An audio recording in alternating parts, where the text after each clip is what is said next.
Oh, the weather outside is frightful. Man, is it ever. It is hard out there. But that's okay because I'm in here. And presumably all of you are in somewhere, getting to enjoy Lycans in the stream. And hello, Rick. How are you, sir? You know what I mean.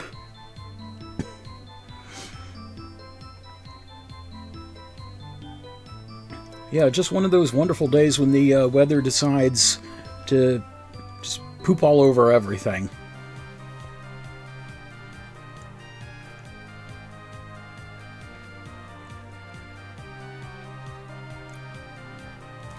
I'm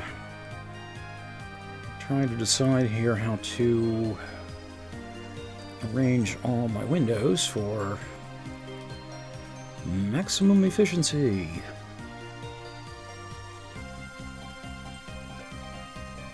So I can be able to switch back and forth to whatever I need.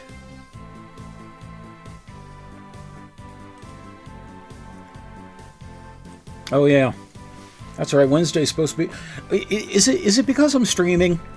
Is does the weather wait for the days when they know I'm going to have people, you know, a captive audience inside, and you know, then it can go ahead and be crappy? Yeah. Yeah, for those who for those who couldn't tell, you know, Rick being in Baltimore and myself being northeast of Baltimore, yeah. 12 plus inches. Jesus Christ on a cracker. Wow. You know, there is one solace to take in this. At least winter is acting like winter, as opposed to in years prior where we got, you know, barely anything and it wasn't really super cold for any length of time. You know, so maybe the whole thing with the climate going screwy could be evening out just a little bit. You know, I'm fine with that. I know it sucks for anyone who has to drive in it. I fear for my dad, because you know, God forbid that his department store closes. Yeah. Oh, I remember that one winter when we had like tons of snow dumped on us. It was, I think it was like in excess of 2 feet. And the big thing I remember about it was Joe, Chris, and myself, when we were all living in Towson, like trudging through the snow across Goucher Boulevard to whatever the store was that was there. And the store was still open, but no one was driving anywhere. So we just like walked and bought, you know, groceries and frozen pizzas and shit or something. Yeah, I think that's it. Yeah, I was actually big into buying frozen chicken breasts back then because either Joe or Chris, I forget who, had a Foreman grill. So I would just like take a small chicken breast and just you know, grill them up on that. And hello, Misfit Kitten, how are you? How's the weather down where you are? Hopefully not too atrocious.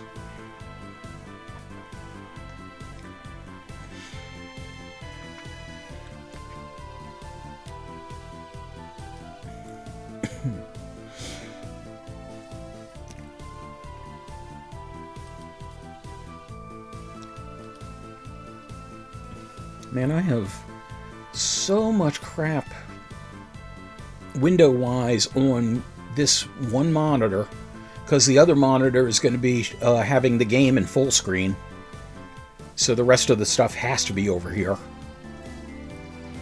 And it is like a game of inches trying to make sure that I can access whatever I happen to need at the moment. What is that? Oh, that's the, I don't care about TwitchCon Europe.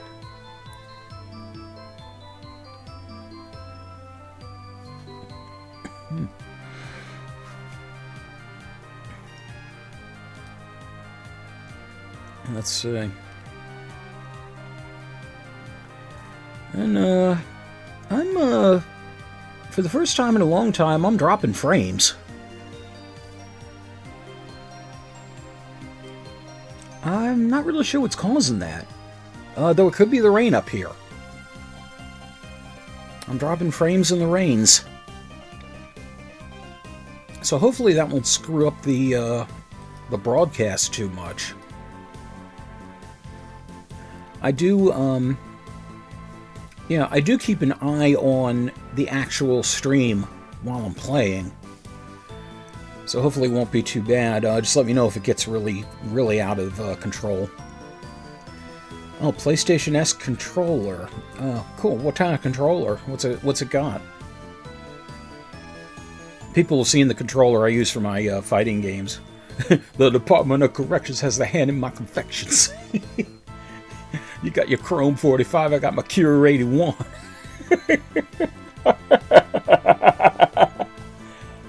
I forget, did Rick Ross inspire that?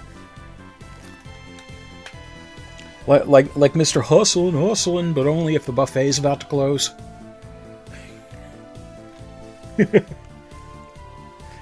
Yeah, Kitten, just to explain, I came up with the idea of a gangster rapper, but everything else, everything about him relates to food. Because he's like, like 450 fucking pounds. 2 analog sticks, huh? Oh, yeah. Yeah, I don't think you can really do a Capcom fighter justice unless you have 6 buttons on the front. Mortal Kombat the same. Though, I found Mortal Kombat actually with 6 buttons on a controller a lot trickier. Because I was used to going to the center for the block button. And, like, even if I designated both buttons in the center as block, which kind of actually was the default for the 6-button Genesis, it would still trip me up sometimes. Notorious F8D. I don't remember if I actually ever named him.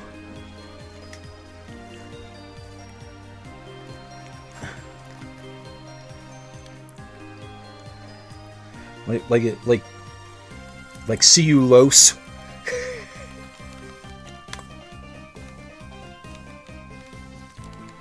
I actually I have to ask, did I like an unintentionally bite off that wrestler Yo Boy?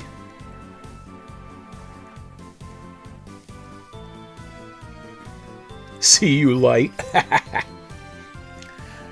I was really happy when I finally managed to do the Scorpion combo from MK2, which was the crossover kick, the telepunch, the harpoon, and the uppercut. It was when we got to Mortal Kombat 3 and they had the dial-up combos, along with the juggling combos. At a Pose Rex.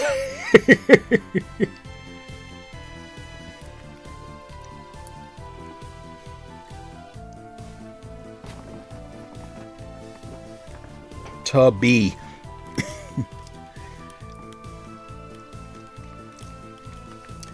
Hey, Aquabrow! How you doing? How are you doing tonight? Let's rock indeed. I've been asking everybody else, how's the weather where you are? Because we're all on East Coast USA, and up where myself and Rick are, it's pretty shitty. You're the goat, I'm the float. I'm the root beer float.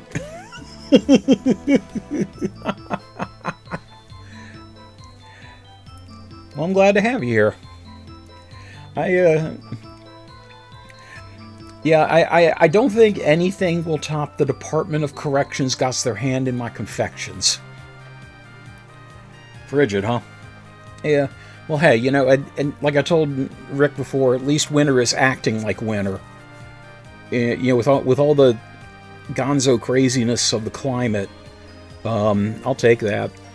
Yeah, basically what we got is sleet, freezing rain, and rain with snow and mixed shit. Yeah, you know, it's the old adage: if you don't like the weather in Maryland, wait 15 minutes. But you know, we've got like that schizophrenic kind of winter weather right now, where it doesn't know what it wants to do and it kind of changes its mind. So basically, the end result is just crap everywhere. And Wednesday's supposed to be even worse. They were saying, what'd they say, Rick? Like, what did you say they had predicted? Like 2+ inches? Oh yeah, I feel much better, thank you. Yeah, I got my voice back. I'm only doing occasional coughs. I'm not a snot machine. 12+ inches.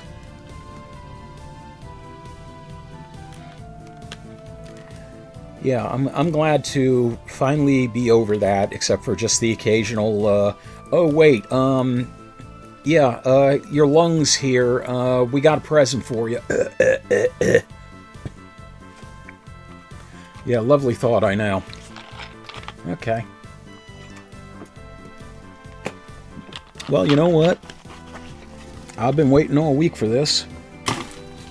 This is the one problem with dedicating myself to playing a game blind. Yeah, I have to make myself wait a week to play it because I'm loving this.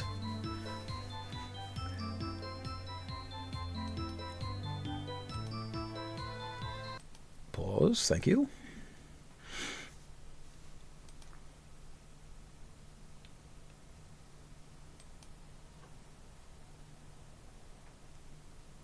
Okay. Do-do-ba-do. And a hello to you.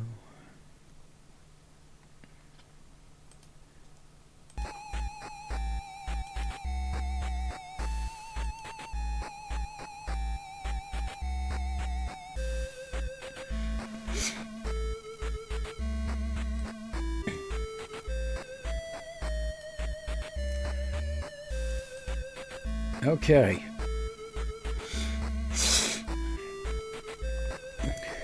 All right. So as soon as that wants to show up there. There we go. Yeah, I do apologize. I am getting some dropped frames here. So, yeah, if there is some roughness. Oh, jeez. Excuse me a second. Just as I mentioned, I'm not snotting anymore. God damn it.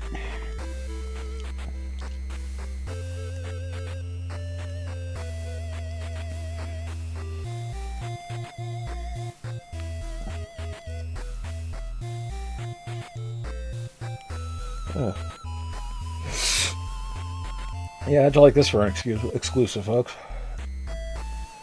This is the kind of thing you can only get by watching me live.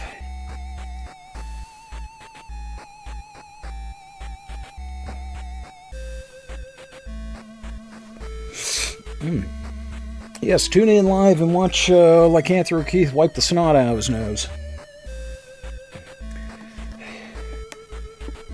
Ticket pays for the whole seat, but you only need the edge.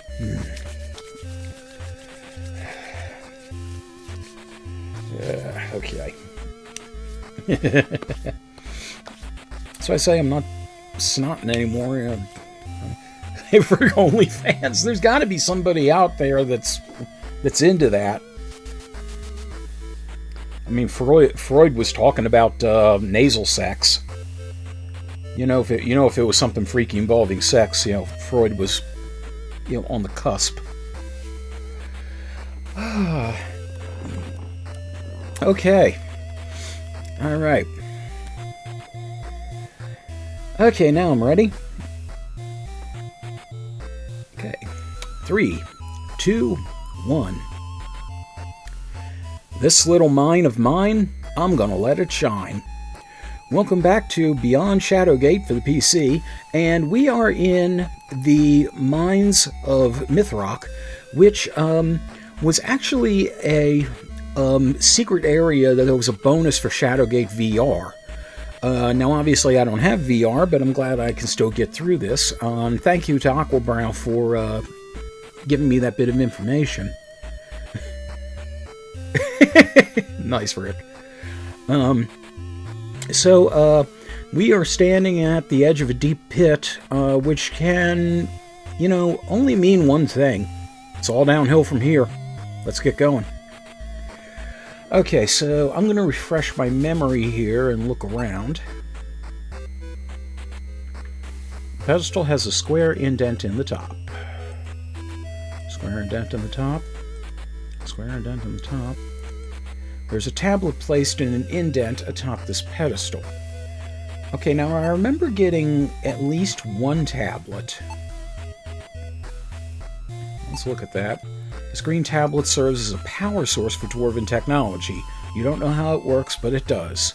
I just turn the key and it goes. Okay. Well, I'm guessing the objective here is to get all of these. Is it leaking? You place the tablet into the indentation in the pedestal. Why all this? The pedestal radiates an energy as it glows brightly. Even if you could cross this chasm, there is a heavy stone door blocking the way forward. Same thing. 4 stone pedestals are placed unusually close to the pit. Something tells you that they are not simply for decoration.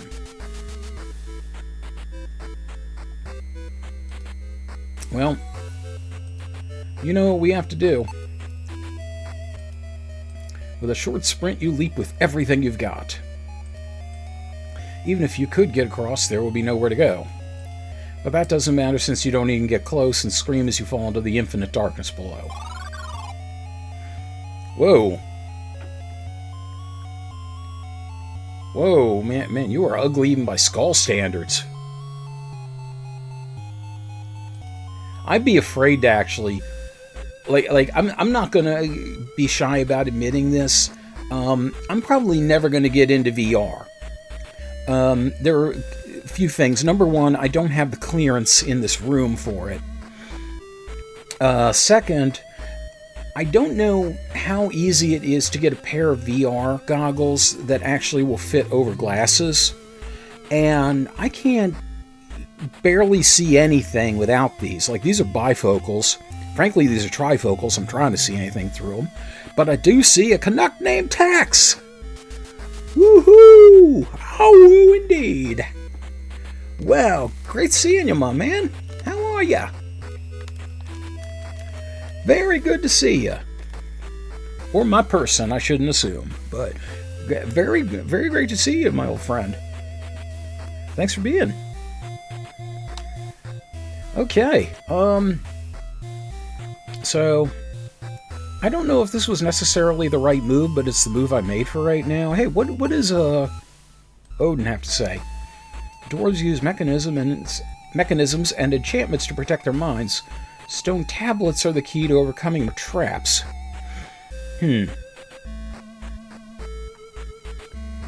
Okay, you know what? If I've got other traps here, something tells me I shouldn't just be traveling around without these tablets.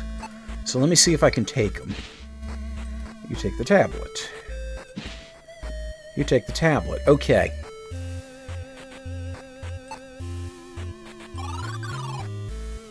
Let's see. Quiet Corridor. Okay. Dark Hall. Okay, this looks interesting.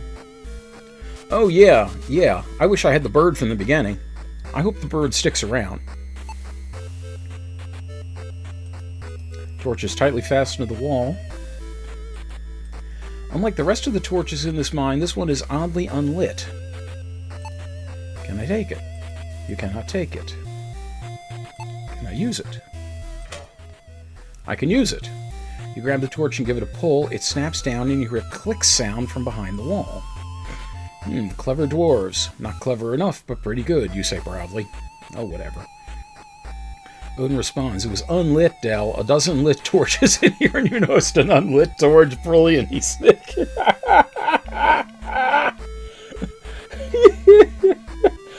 Oh my god, Odin just puts Del in his place right away.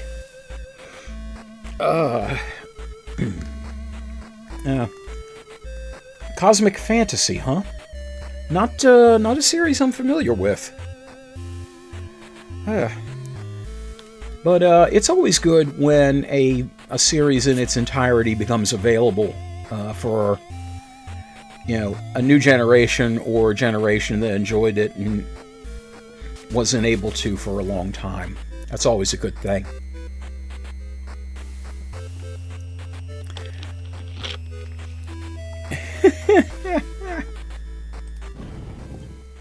The stone pillars quickly slide into place as if beckoning you across the pit. It confuses you why dwarves favor bottomless pits. They're inconvenient at best, you think. A stone pedestal sits across the chasm. The sigil on the wall is most unusually dark. It's almost as if it is obscured by sorcery.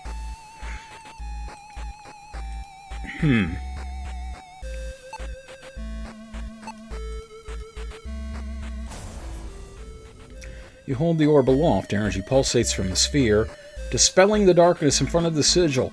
You know what that means, folks. Yes, say it with me. I attack the darkness! You did it, Del. Let's see what was behind that darkness spell. Odin remarks insistently. Why, it was Old Man Withers, and he would have gotten away with it too if it wasn't for you wasn't for you meddling Fenlings.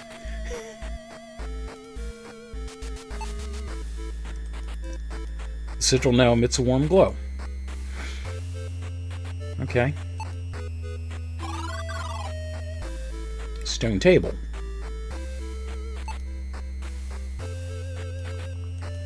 These books are written in a language you don't understand. You'd rather not ask the bird. Yeah, I would. Okay. It's having a little. It's having a little bit of wispling tendencies, rather.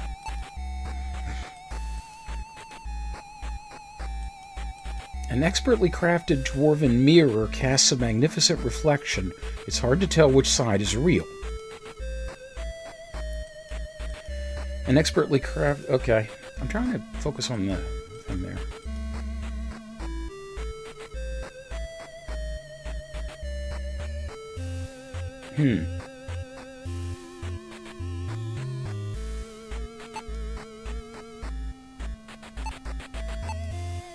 Oh, the orb went away.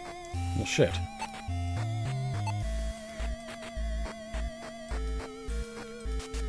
Okay.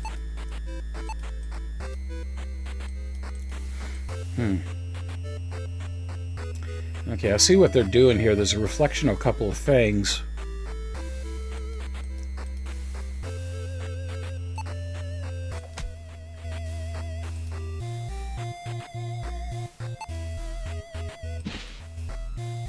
You place your hand on the book and feel something you don't see.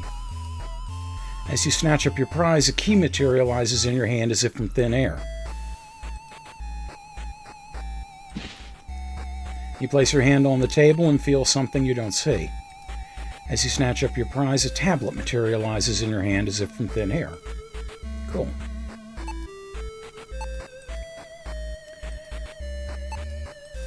Dwarven symbols adorn this small metal key. Excuse me.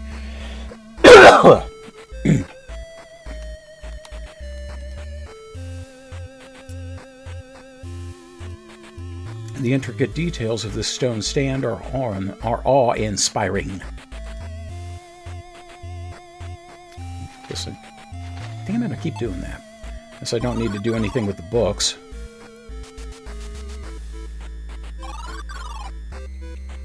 You hear a scuttling noise from above as you watch a peculiar red thing hop from the ceiling to the wall and onto the floor. What in the F? That is one silly-looking spider, Fendling, Odin squawks. Ugh, I hate spiders so much, so much, you reply. I'm right there with you. Odin responds tersely. Yes, well, remove it already. I've places to go. The spider is less offensive to the eyes than most, but you'd still rather squash it and be done with it. That's a fairly big spider to squash.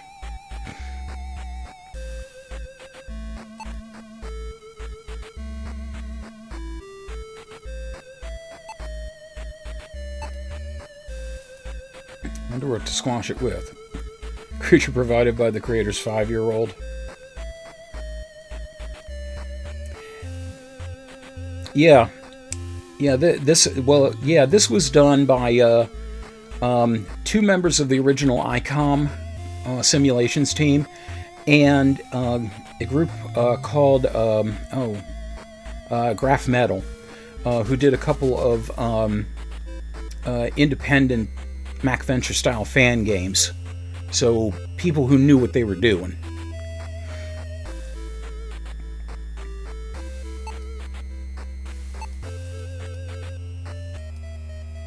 Despite looking like an annoyed red cotton ball with legs, this spider is indeed a spider.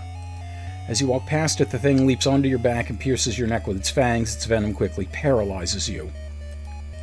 The last thing you see before you pass out is the spider extruding a sticky thread as it wraps you up.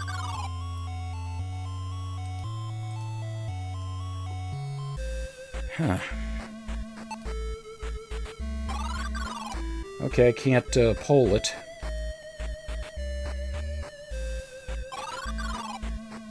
Okay, now it's not there. Ugh. That's a horrible sound to have in headphones. I really hope I can get rid of this thing sooner than later. Can't shoot it. Hi, thanks for playing Beyond Shadowgate. Series co-creators Dave Marsh and Carl Roloffs.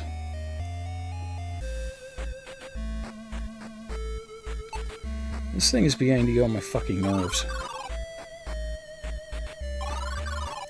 Okay, I'll mess around with it later. And I know those things have to have some, pardon the pun, symbolism, but I have no idea what. Trap hall.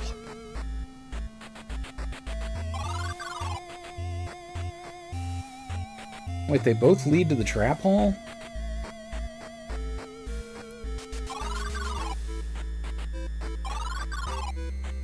Okay, so one's a trap hall, one's a dark hall.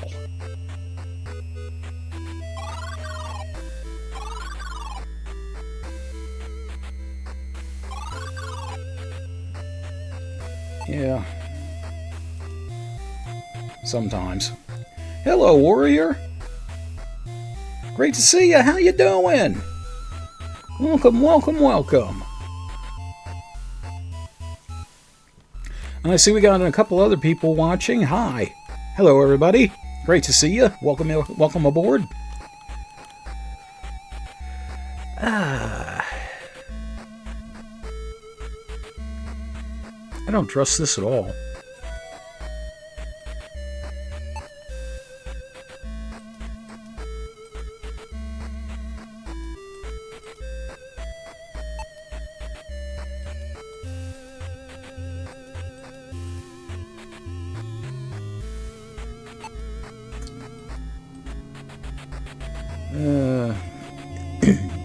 This thing is going to move on me, isn't it? Ah, homemade mead. And nice tempo there, I appreciate it.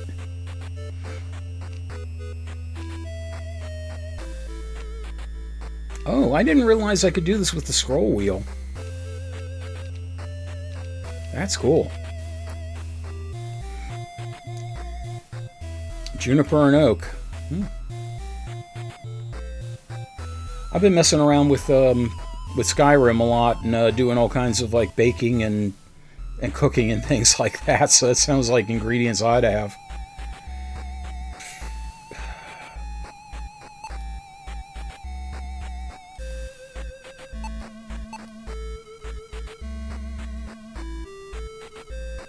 I am going to figure out what to do with this cheese and bread, I swear. Okay, you know what? Let's try the obvious. Well, holy shit, it actually worked. The strange book catches your interest. Before you can reach for it, Odin says gravely, "If you could see what I can, you wouldn't touch that book, Fenling." Workbench.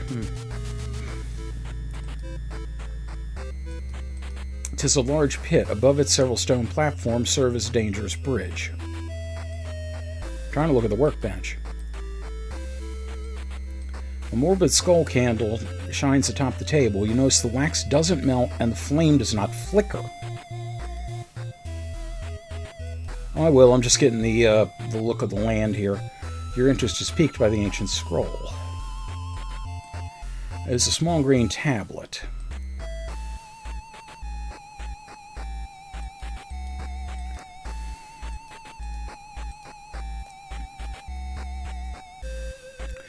Okay, well, let's begin at the beginning. Take the dwarven tablet. You open the scroll and begin reading the scribbled text. Hedrog, I bring news. It's about the Angry Inch. I have heard nothing from Fergrin since his crew entered the western tunnel. It is unlike him. I am activating the defenses. I believe Fergrin has unleashed something hidden here eons ago, and I have seen no one since. Hey, Doan! How you doing? Good seeing you, Ed. Welcome, welcome. Man, we got a full house tonight. I love it. Raise the alarm. The klaxon has sounded. Alarum, alarum. Send word to King Thermor at Dragonfell. I will move as quickly as I can. You must reach the king. And then send a word to the Jarl at Dragon's Reach. The scroll is signed Borin. You return the scroll to its place. Okay, something odd happened to the music. Justin! Justin, my man! Wow, it has been forever. How you doing, dude? Yeah, I'm still at it. And just doing everything I can. Man, I am so happy to see you, Justin. How are you, sir? And how's Diva doing? Man, this is so cool.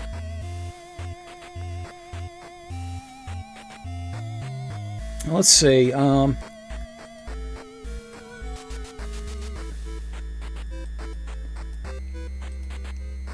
let's see if I can take this.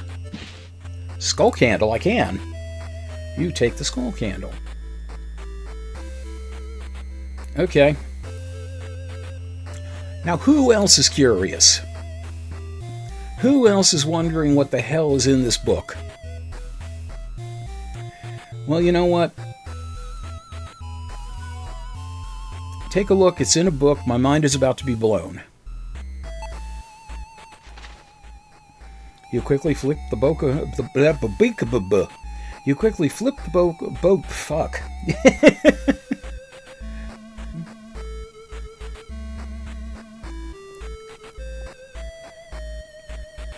That's good. I'm glad to hear you're both doing well. I hope you don't, I hope you don't work too hard. But, yeah, glad to see you here. You are always welcome. You quickly flip the book open to a page. Dell, you fool, Odin squawks as he flies off your shoulder. Oh boy. An apparition floats up from the tome, hovering before you. Bird, you're scared of this? It's cute, you say, smirking. The ghost floats to you and touches your face. In a second, all your skin melts off of your body. You die in severe pain.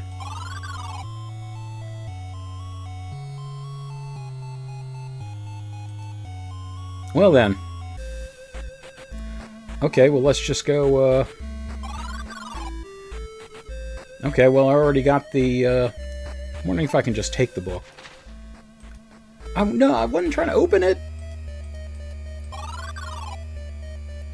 Okay, that is now... Yeah, damn you, Ray Parker Jr.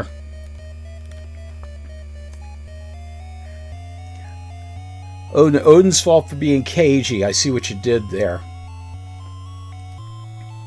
No, to me, the coolest talking bird ever is Shipwreck's Parrot from G.I. Joe.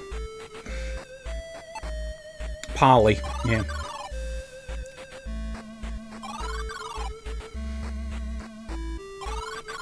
Okay, I'm amazed that didn't fall out from under me or something.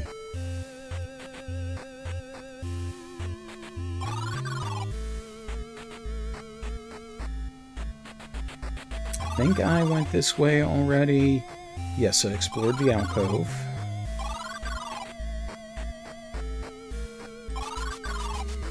Okay. Oh, there you are.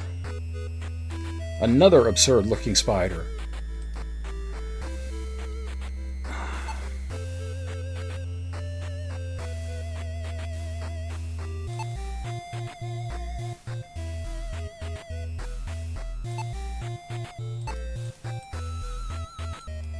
Okay, I'm getting sick of this fucker already.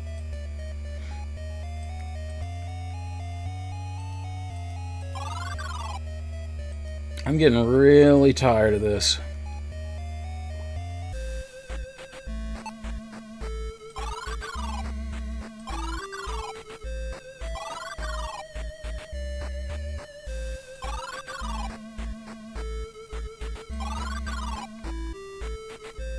Okay, spider didn't show up that time. Fine. Fine by me, because I apparently don't know how to do any damn thing with it. Okay, that does the same thing no matter what order I put them in, it seems. Charlie Brown's head. Oh my god, it's like Charlie, it's like Peanuts crossed with the Thing.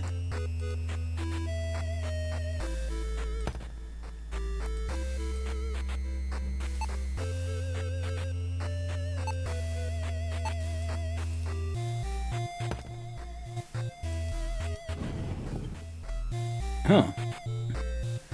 A rumbling sound echoes through the chamber as the door opens and stones rise from the darkness. But I haven't put all the tablets in there yet. Am I supposed to put the fourth tablet in? Let's find out.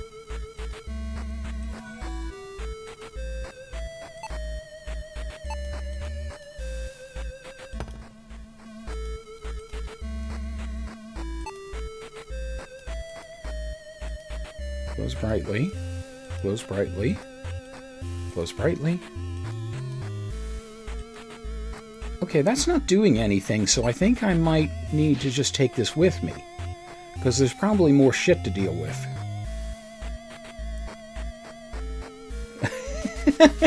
Vince Guaraldi music. Da da da da da da. Ah, fuck.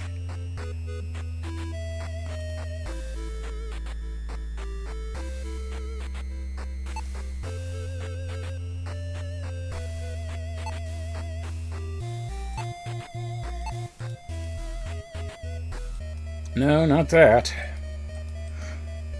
Do I just hit the thing?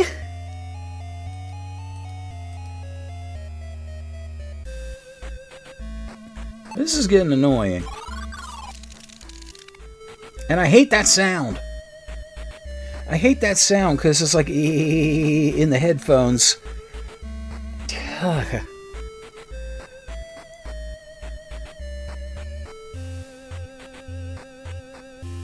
I will laugh if this is actually the, no.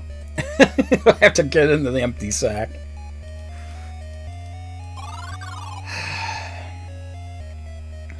I understand the importance of spiders to the ecosystem, and I do like the fact that they take out some more problematic bugs. I still don't want them near me.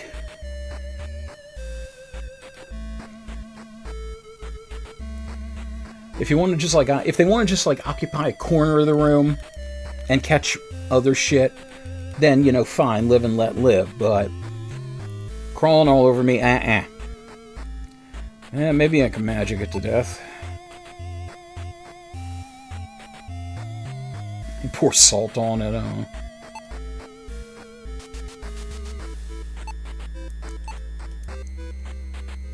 This will dispel an enchantment and reveal what is hidden. Next for plants. Bridge of Light, no.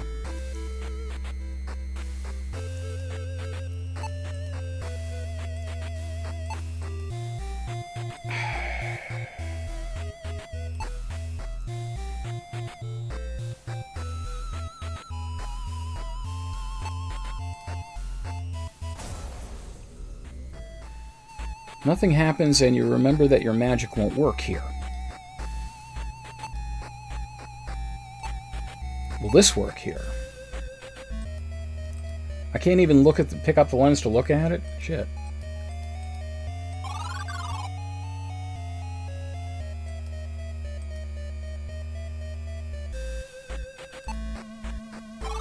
Okay, I'm going to take one more. Or not.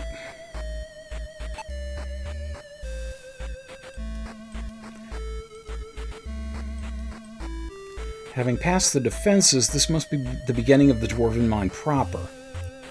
Yeah, fucking shalab. I don't even like frostbite spiders in Skyrim. I will be notoriously chicken shit about like big fake spiders, and just be like, nope, no, don't need to do this dungeon. Fuck this shit, I'm out. You know.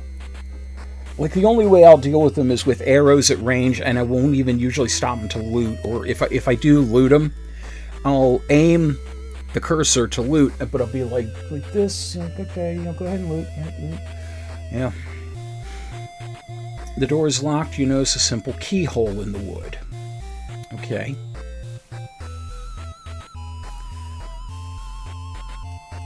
Through the doorway, you see a large orb mounted in the wall.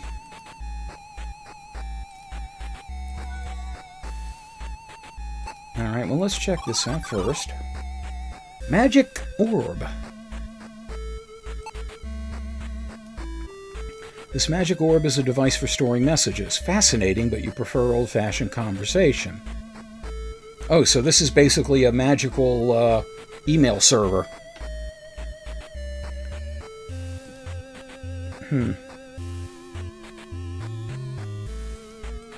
Something tells you that this empty slot may control the magic orb.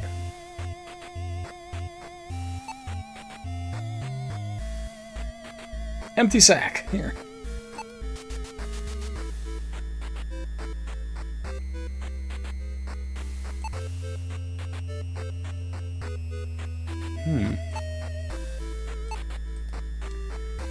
Carved upon this plain gold ring is a symbol in the shape of a handprint.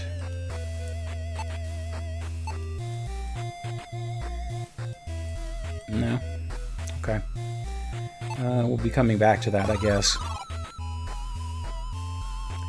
And I will guess this key I found is for this door. Yep.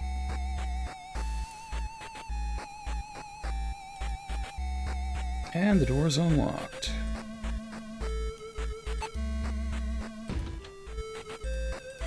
Swing of the door open. Mine shaft.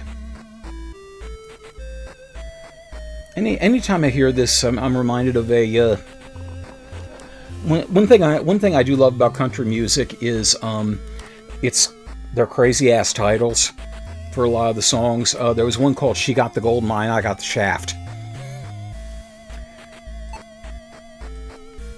This is clearly a minecart docking station.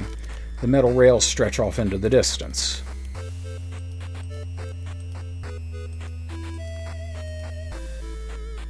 I can't see shit there.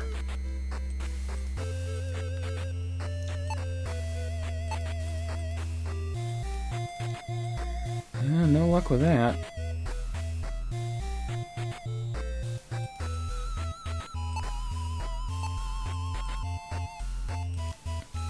I'm still doing this the old school way, even though I found that trick with the with the scroll wheel. Can you whack the spider with one of the books? Maybe. Part of me is still convinced that all I have to do is just hit the damn thing. You walk right off the mining platform and fall onto the tracks, and electrocuted by the third rail. As you fall, you smash your head and tumble downwards into the infinite abyss that is the mines of Mythrock. Well, that's a design flaw. Docking stations, CRT glass, primitive email servers. We're just a pair of high-top sneakers away from getting my hair back. Oh, I'd love to be right there with you. Yeah. Right there with you. Oh, if only. Maybe this is the reason why I love retro games so much. Maybe there's like a vain hope that, I'll get all my hair, my hair that was down to my base of my spine back. If I go retro enough, then I'll actually go retro. Yeah. Shiny domes represent. Spider cider? If only.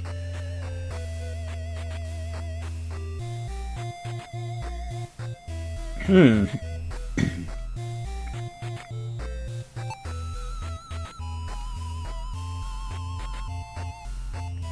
still have the grappling hook. I wonder if...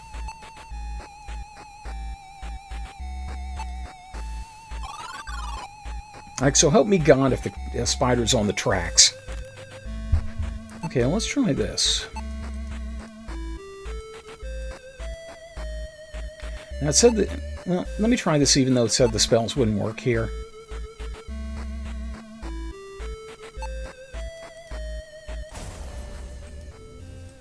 Okay. I didn't remember it saying that my magic wouldn't work here. A minecart will carry us through Mythrock Dell, but first you must call and power it. Continue your search, Fenling. Okay, so we gotta find a minecart, and I'm guessing the tablet will power it.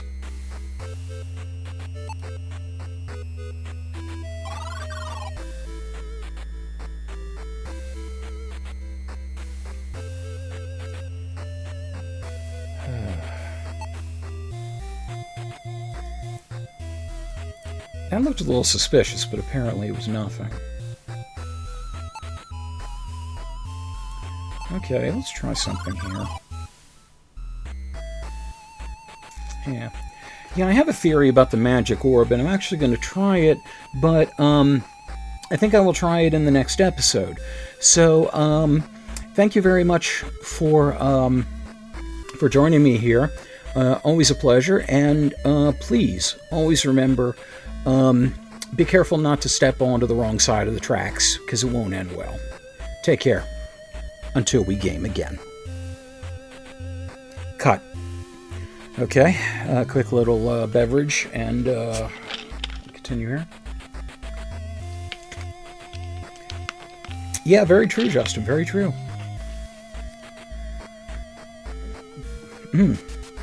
Okay. Let me think of an intro here.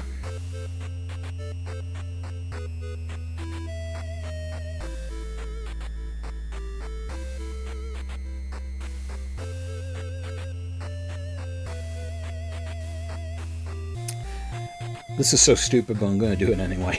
Okay. 3, 2, 1. I'm down in the mines singing the blues along here with Magic Roy Orbison.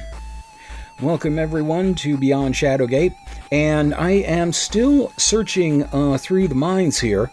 I know now that I need to get a minecart somewhere, but the question is where. And also I am still being pestered by that stupid little spider that I don't know what to do about. So let's see what we can dig up. Okay. Now, like I said, I had a theory about this. No.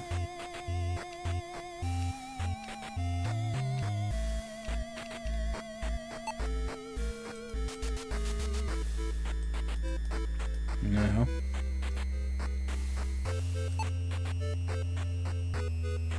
Stick some cheese in it.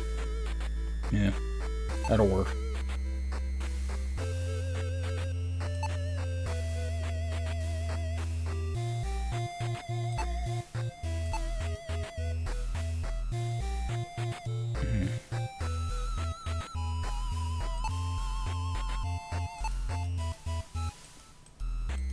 Yeah, I didn't think so.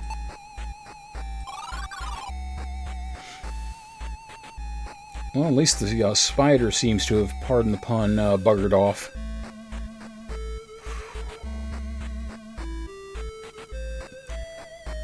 I'm trying to think of where I could potentially get a minecart from that I haven't already been. Ah, dicks. Okay. Okay, you know what? I'm sick of dying to this thing. Pause for the cause. I'm going to take a look at the strategy guide and see how to take it out.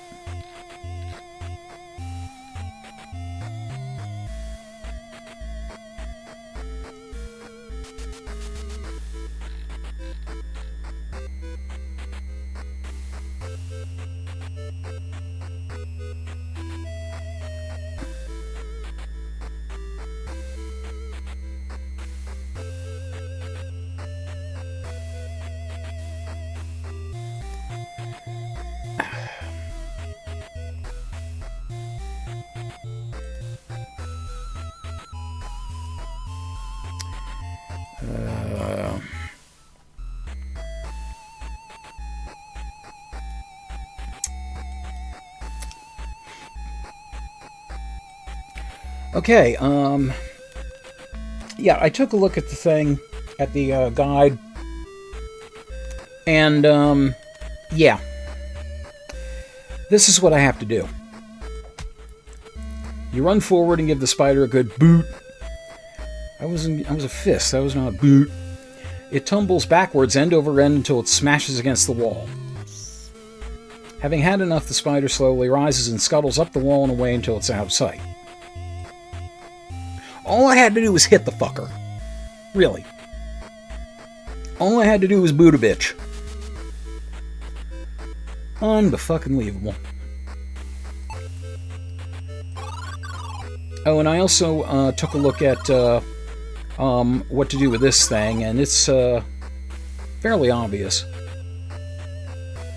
Yeah, good grief indeed.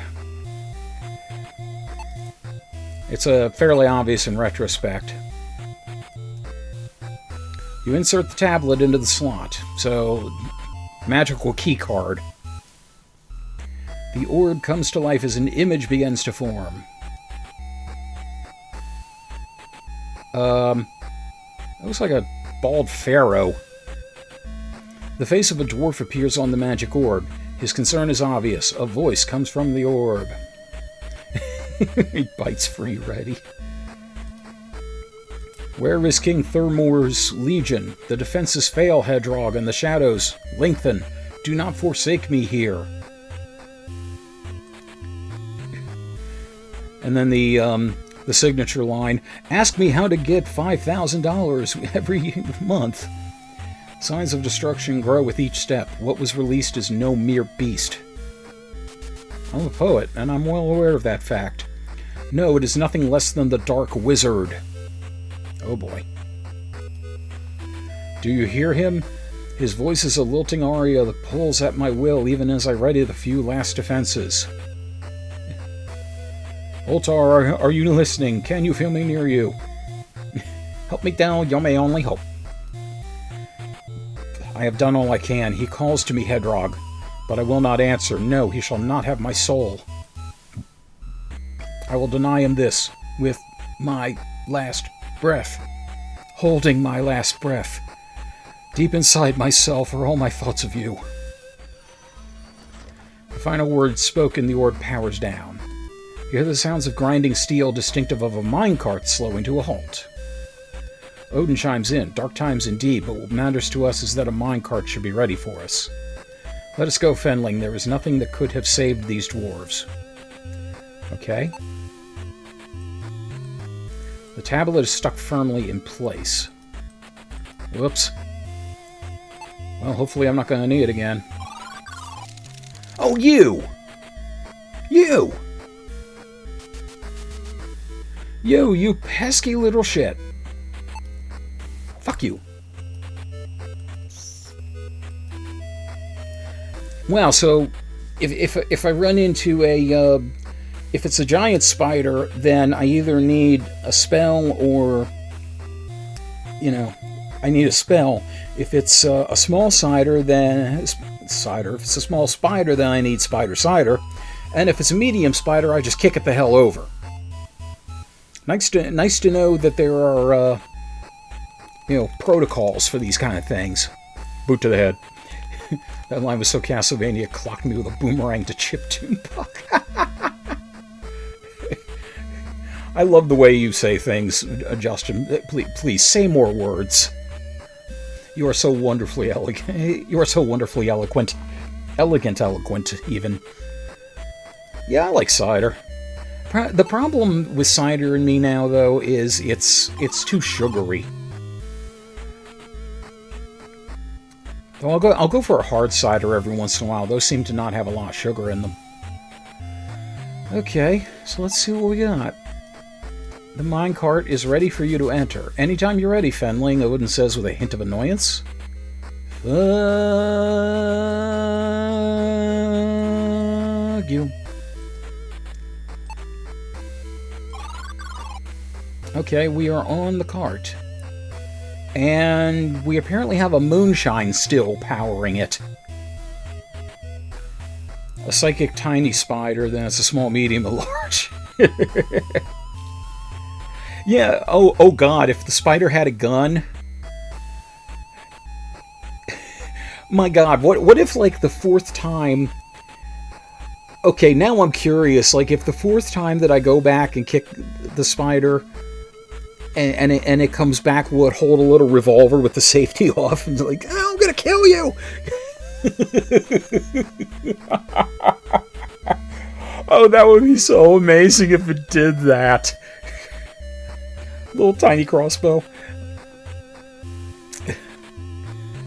Yeah, it's kind of amazing what bootleg alcohol can do. And I can see I'm dropping frames. Hopefully things are not too bad. Okay. One spider with 6 guns.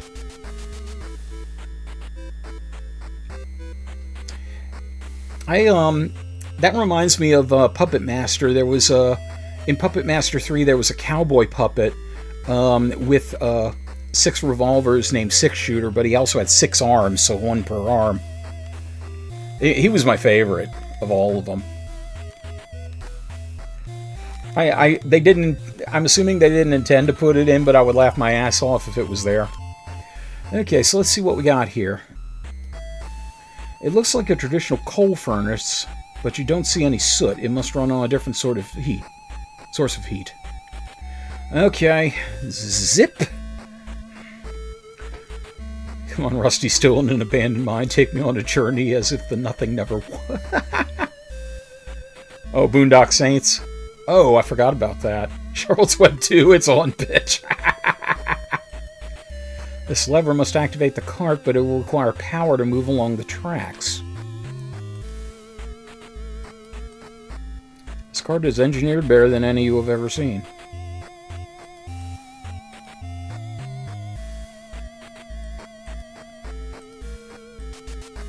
You stare down the mine shaft, but you're unable to tell where the tracks lead. Mistakes were made.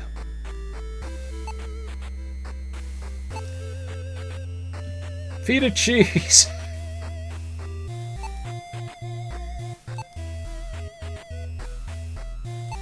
There will be some need for the bread and the cheese. This I vow. I wonder if doesn't that work?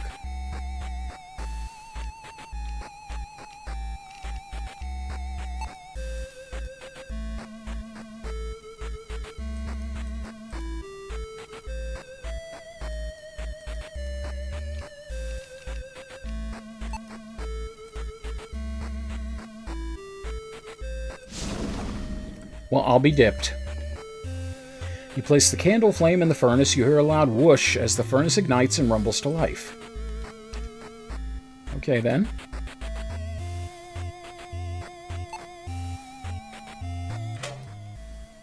You pull the lever. The cart springs to life, sending you toppling onto your rear. Yeah, maybe.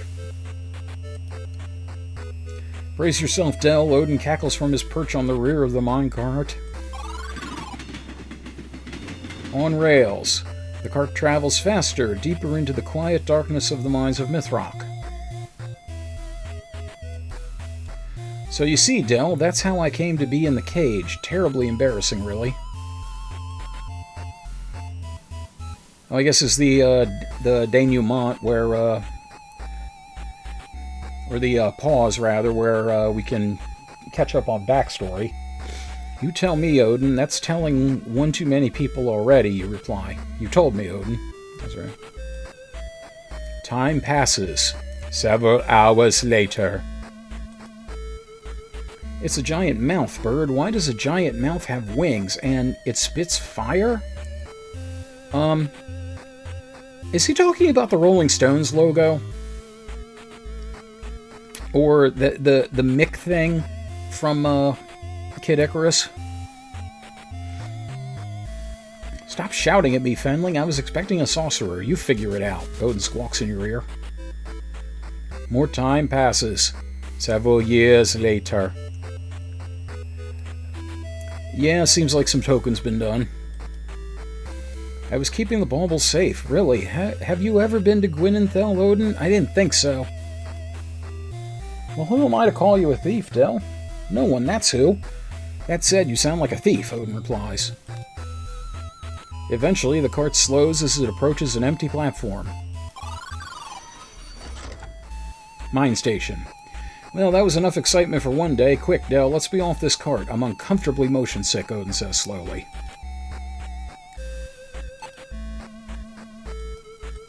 The lantern is tightly fastened to the cart. You cannot take it. Okay. I guess I don't need the skull thing either. So what's this way? You see a device that looks like a dwarven messaging machine. Okay. I'm guessing I will need another tablet for it. See an ominous stone doorway ahead.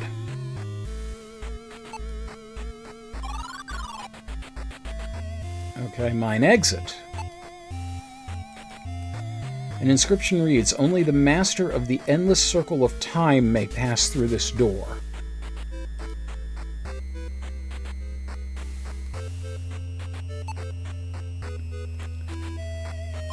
Right, as of right now, time isn't on my side. No, it isn't.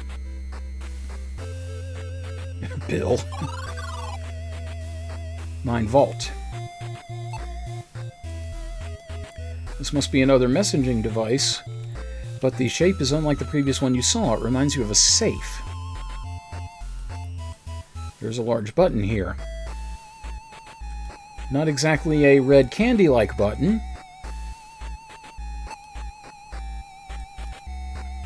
The familiar voice of the great wizard Lakmir booms in the small alcove. Oh boy. Oh wait, Lakmir was the good guy, right? Welcome, sorcerer. I must ask a task of you. Hidden within this safe is my talisman. Take it and travel to my cabin. It shall reveal the final path you must tread. Be wary, for as you proceed, you will come to understand the danger you face. I trust Odin has served you faithfully. At this, you glare at the raven and mumble. He's been talkative, yes. He's been alright. Better than the damn wisp. Lakmir's voice continues. Make haste, sorcerer. An evil stirs in a place long forgotten. As the echo of Lakmir's voice fades, the panel slides away, revealing a hidden compartment. That is the least safe I have ever seen.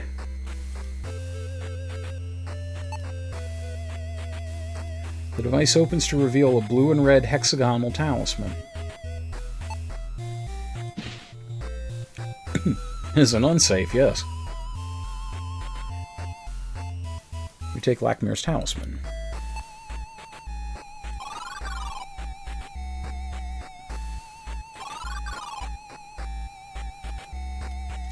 As you approach the door, it responds to the talisman. The stone slab quickly rises and reveals a path forward.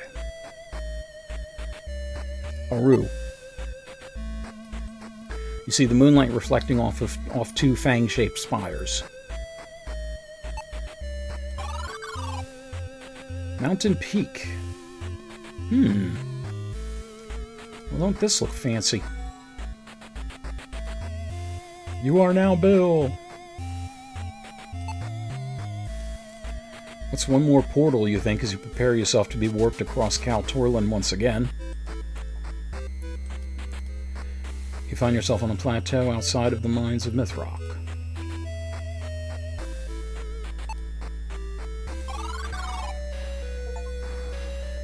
Back from the Depths achievement.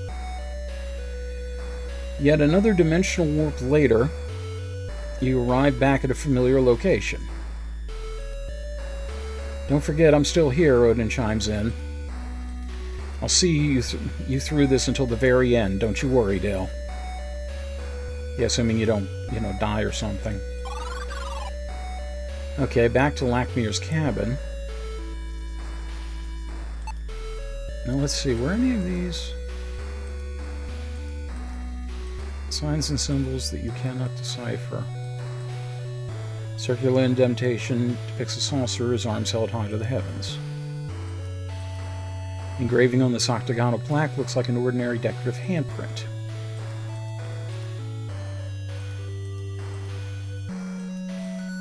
You recognize this shape from the work of sorcerers. While it looks like a ribbon, to them it symbolizes infinite time. Okay.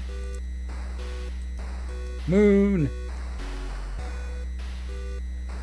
Moon hangs low in the sky, partially obscured by clouds. It casts an eerie glow on the cabin. Alright, cabin in the woods. What can go wrong?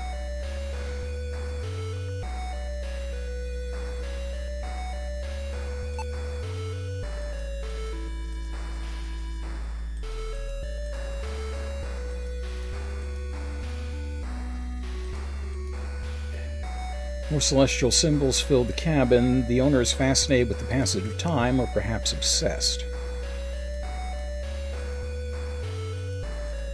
A relief is carved in the shape of a relief in the shape of a hexagon is carved in the wall.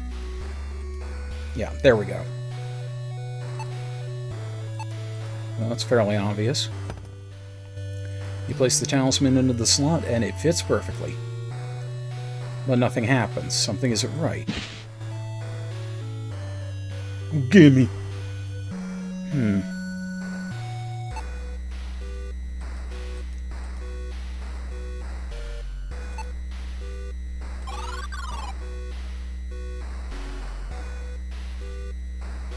Okay, yeah, I remember that.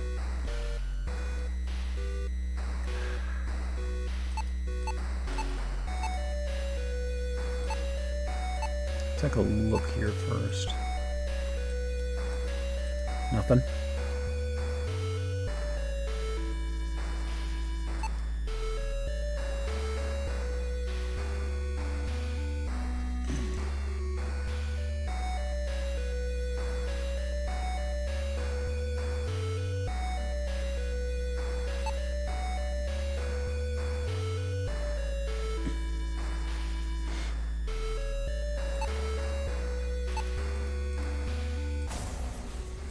Spell failed.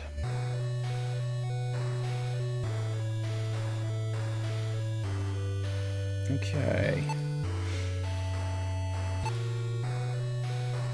Okay, clearly cheese needs to go into the slot.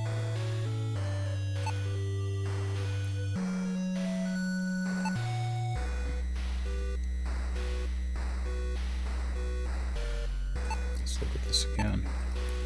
It is Lakmir's talisman. The hexagonal edge are covered in scratches, implying it was removed from a holder.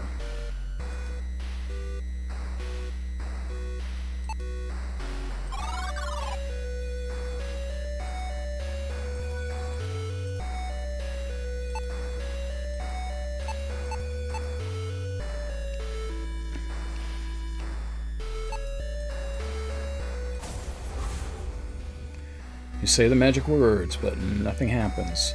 The spell has been nullified. Someone must have wanted to keep people away to invoke such fierce sorcery. Okay.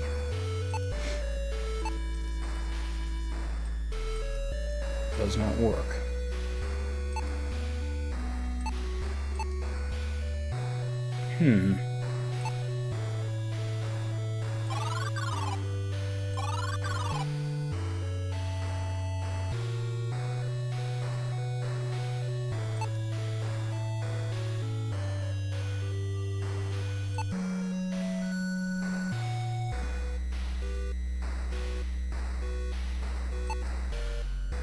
The other thing I'm really wondering about, like, why do I still have these jailer keys? Why do I still have this, sheath?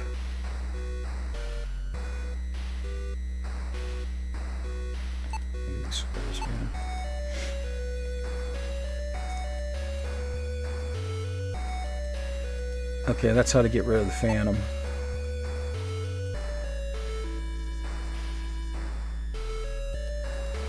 Okay, and that's about the compactor in the mansion.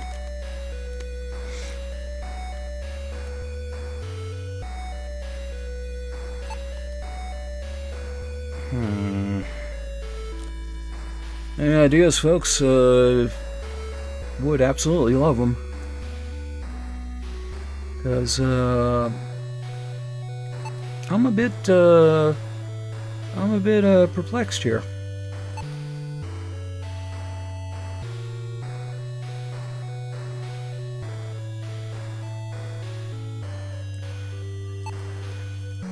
Okay, let's see what this said again when I put the...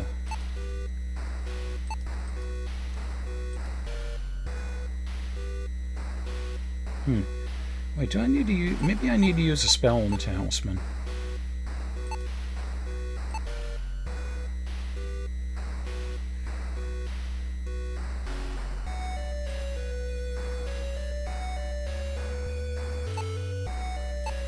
I don't remember if I did this or not.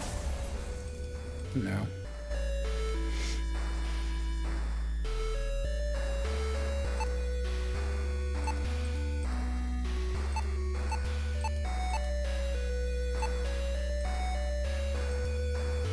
I wanted to use the spell on the talisman, but that doesn't seem to...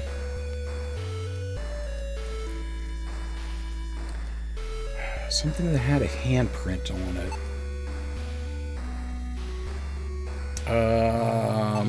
Maybe the gold ring had one? Yeah, that's a handprint.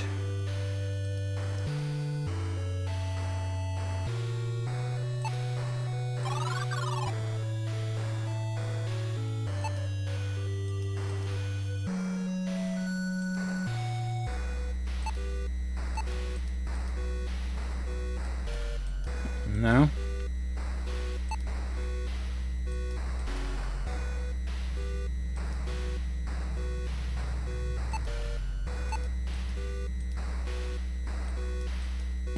Nope.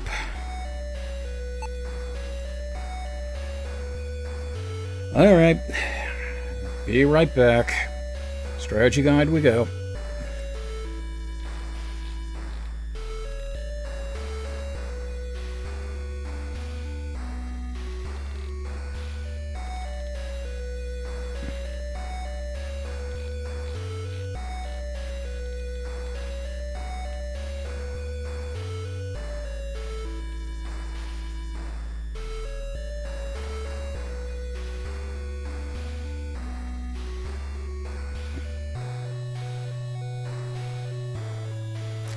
Okay.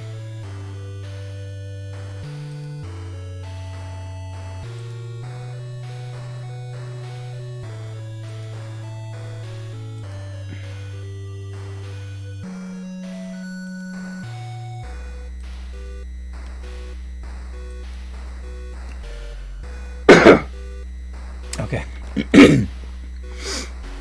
Yeah, once again, a fairly simple thing, now that I know what it is. So apparently, yeah, you reach up and grasp the rolled tapestry with a tug, you pull it down, revealing the art. This heavy tapestry is richly woven. It depicts an aimless path that leads nowhere. Okay.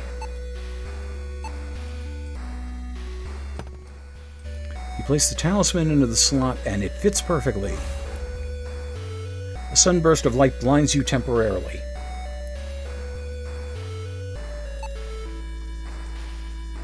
The fibers of the tapestry have magically changed. Again, I love the fact that they spell magic with a K, true magic. It now depicts a path that leads to a castle. Yeah, that was the thing. This acts as like a gateway, but that had to be down, which is why it wasn't working. You grab and pull the tapestry, and with a quick flick it rolls up, revealing the doorway. There we go. Thornbush Wall. The brambles are as thick and strong as steel cables. As you approach, you swear they move towards you. A magical stone archway appeared on the path. The archway opening has an otherworldly glow and must lead somewhere far beyond. So now I've got to figure out what to do about the brambles, because I don't know if the spell's going to work now. But let's try it.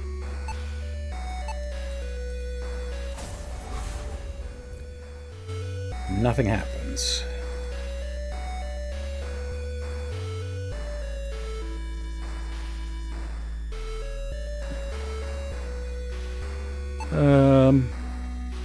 Raven, you got any ideas? Sorcerers and their world-bending puzzles. Surely there's a way to create a path. Aha! Well, thank you for the thought.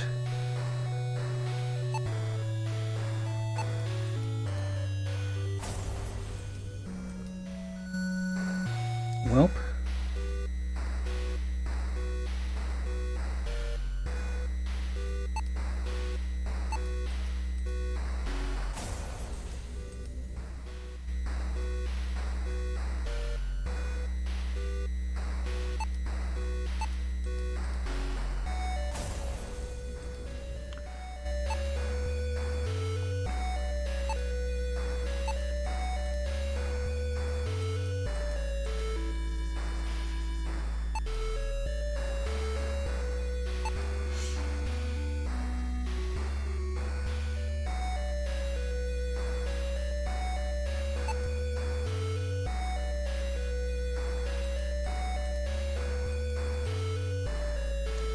The brambles are as thick and strong as steel cables.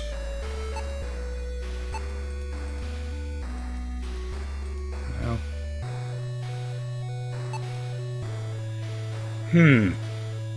Okay. D&D logic here.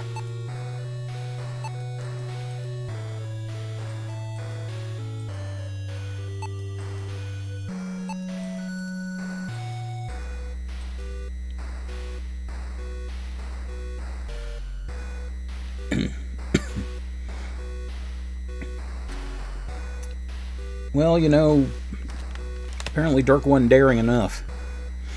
I'm Del, the debilitated. I don't know. Okay, let's just do the obvious. Seriously? You just had to walk? What the fuck is that? What in the ever-loving... Oh, mercy, Miss Percy. Well, yeah, I'm going to need a minute to deal with this. Yeah, I'm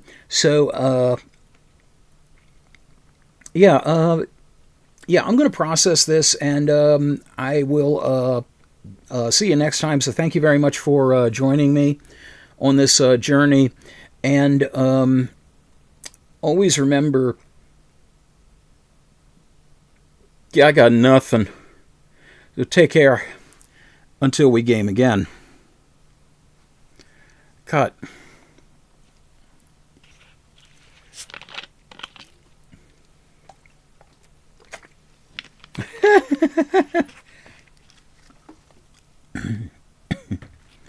Wow. Okay. And let's head in.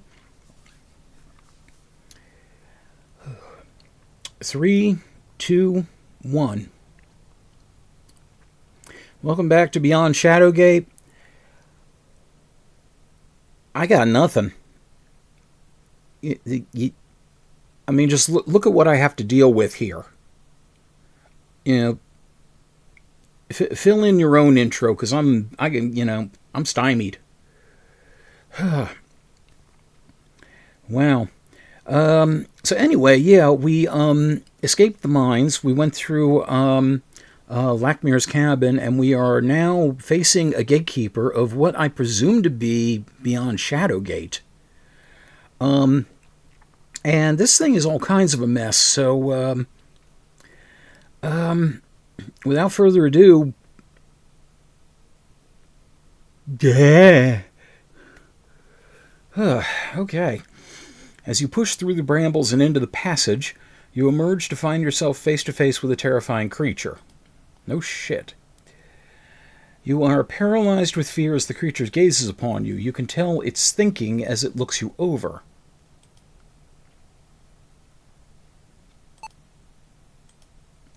You stare dumbfounded at the creature perched on the wall. You cannot quite comprehend what it is that you're seeing. Though bestial, its eyes radiate power and intelligence beyond anything you have encountered. Maybe this is like the non-copyright infringing Mind Flayer. The face says Angry Nim and the shirt says Tap Out on 2. Yeah. And, yep, also, thank you for mentioning this, Aquabrow. This is apparently on the original cover for the Mac Venture Shadowgate.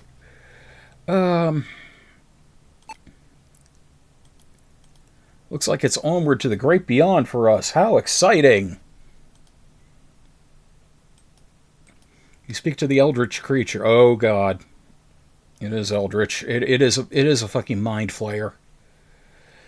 Its eyes focus on you, yet it seems to stare through you.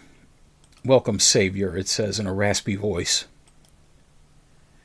Savior, Odin replies. You speak. I'm Del, but the creature interrupts. As it speaks, its gaze lingers on your form for a moment, but settles past you.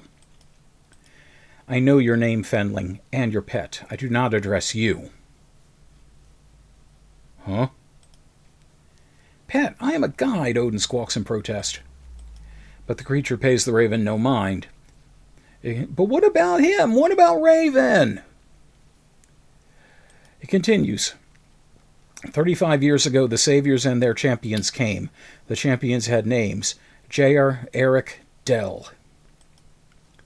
The saviors, all brave souls, but in truth, all fools. Their battles raged across all reality. Champions fell and rose again, in monochrome realms or lands ripe with color.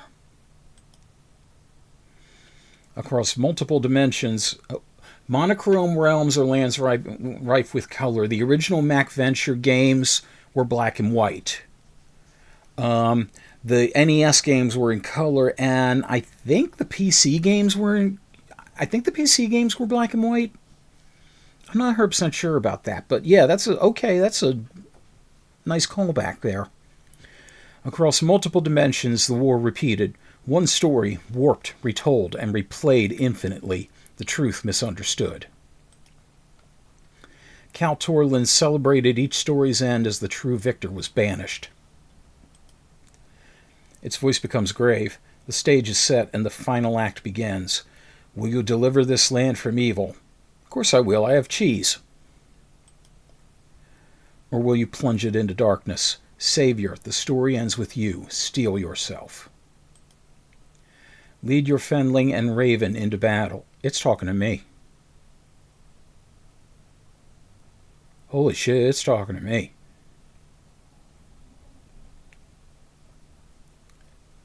Wow. Leave that exposition on me, referee rat monster dude. Wow.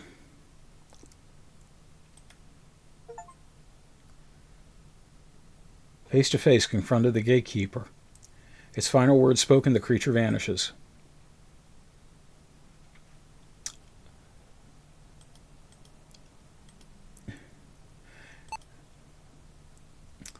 Well, I'm When did this become earthbound?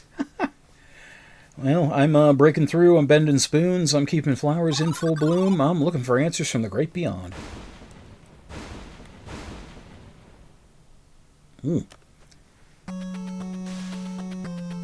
Emerging from the brambles and thorns, you survey the imposing entrance to the legendary castle Shadowgate.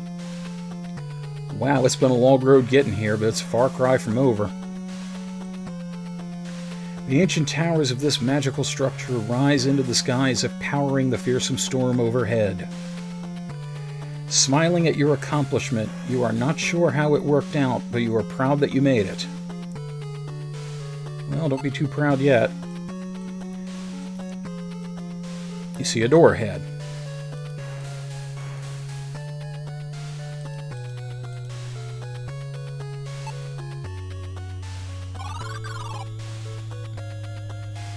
Well, that's interesting. Door off the hinges. Shrooms. It's a stare-newt mushroom. You used to use these to play pranks on your fellow fenlings. One whiff of the spores will cause a tremendous sneezing fit. Sounds like it could be useful. You gently pluck the mushroom from the soil, trying not to disturb it enough to release the spores. Achoo! Clearly you were not gentle enough. It's a heavy wooden door that now hangs loosely. Time has caused the iron hinges to rust and decay. It's the entrance to Shadowgate. Excitement swells in your heart. You never thought this moment would come.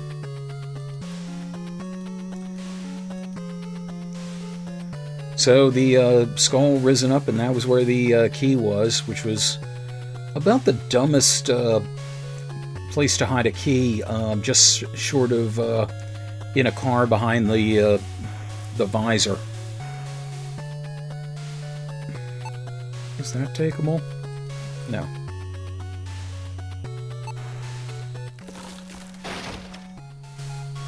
The door creaks loudly and falls off its hinges.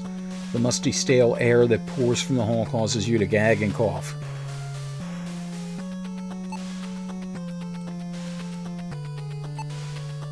There goes me.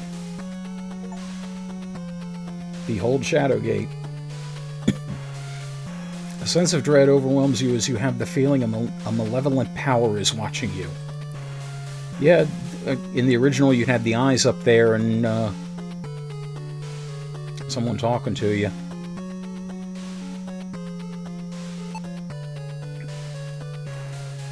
This doorway leads outside. Stone passage ahead. You notice a closet is built into the structure. A coat of dust covers this empty torch holder, implying the torch was collected long ago. Like every freaking torch is going to be gone. I can tell. Empty closet. The small, cramped storage closet doesn't have much room. You aren't certain what could have been stored here. Yeah, a sword and a sling.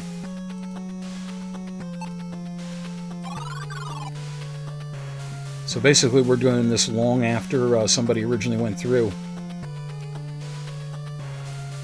So subscribe and save Failed Castle Shadowgate. Contribute to my Kickstarter to rebuild Castle Shadowgate. Okay, well this would be a problem. The stone hallway is thin even for your size. The floor has fallen away, revealing a long vertical shaft. It's quite the drop. The hallway has collapsed, leaving an impassable pile of debris. The stone looks to have fallen away from the mortar. There was a small room beyond the well. Yeah, I remember this collapsed if you took the book. But this implies that, what was his name, Kel? Whoever it was. This implies that they took the book and then fell to their death, which certainly didn't happen. Ah, Shadowgate. It has been many years. Venture fenling into the living castle of the dead. Your destiny lies deep within. Oh, I'm sure there is. Let's see.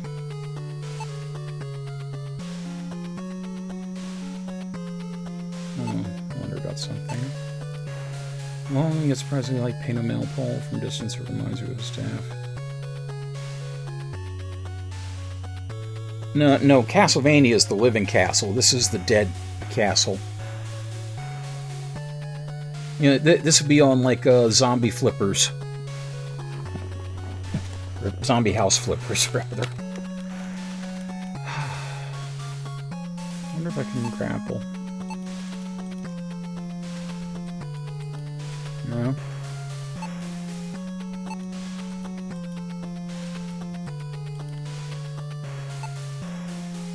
Oh, I'm a duh.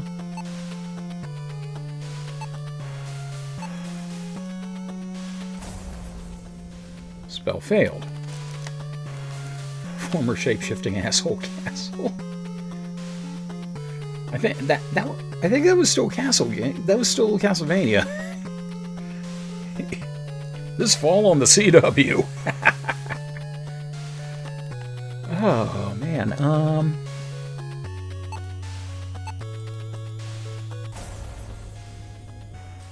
Nothing.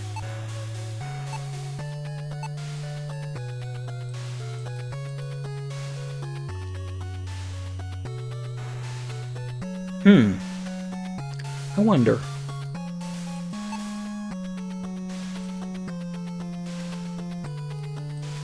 Okay, since I remember originally you took the book off and that caused the pit to drop, I was hoping putting a book on would reset it, but no such luck.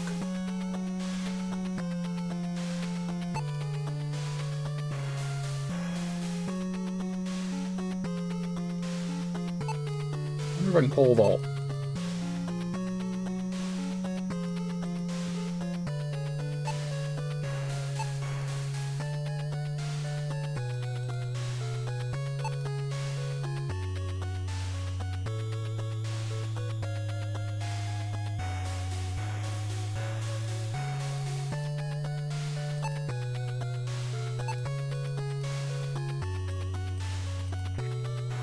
Okay.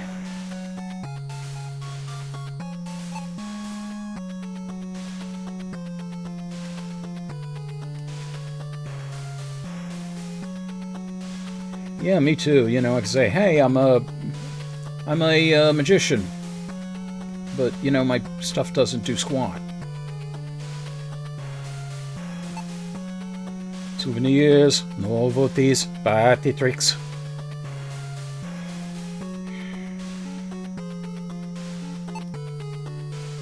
I don't know what to do.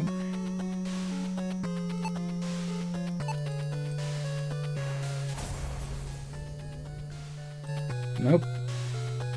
Useless wizard is on my business cards. Miracle Max. Yeah, that is very nice. Hopefully that's okay. Since you can see it, it is showing up on the capture. Hopefully it shows up on the capture at the end. Oh crap! Also, I like that all these have like 2 torch holes.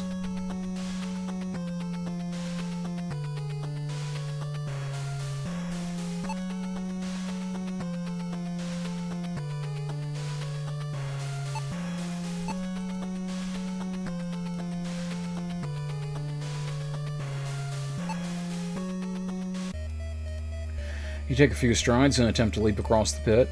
Your lower legs aren't quite up to the task and you fall short of the other side. You fall endlessly into the darkness below, your screams soon fade and the room becomes deathly silent. Hey, back to the original Reaper.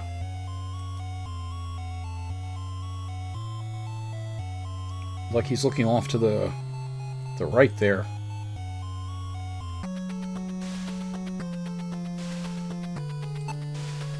Got something. Can't be taken. I was going to put the door across the thing.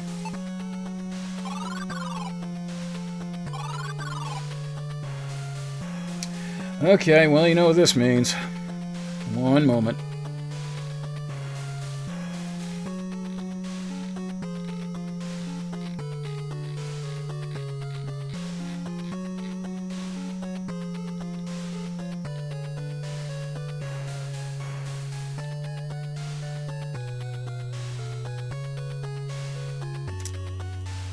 Okay.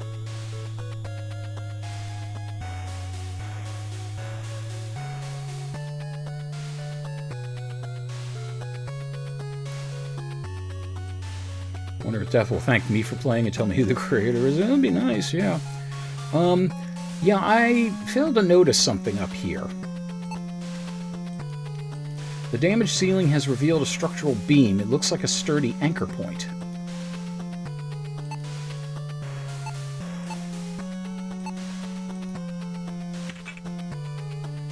Swinging the grappling hook with surprising dexterity, you throw it as hard as you can and just barely reach the beam. You can now safely cross to the other side. Grabbing the rope with both hands, you give a feral yell, and you want more, more, more. And swing across the pit, landing safely on the other side. Your momentum carries you through the hole in the wall and into the next room. Well then. Arrow Hall. Yeah, this was where the silver arrow to kill the werewolf was. Broken concrete lies about 10 feet below the door. You imagine falling from that high would bruise your bottom. Cool air pours forth from this strange doorway. Loose, modern-looking nails are barely holding this torch in place. It looks like it could fall at any moment. Through this door, a spiral staircase descends into the darkness. A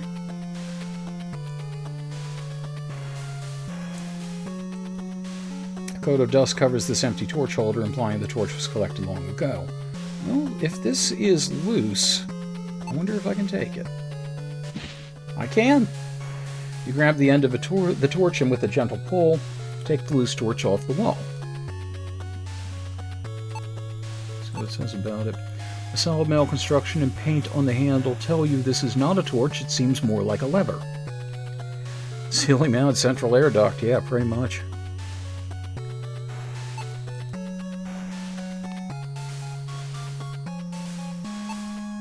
Well, I know which way I need to go.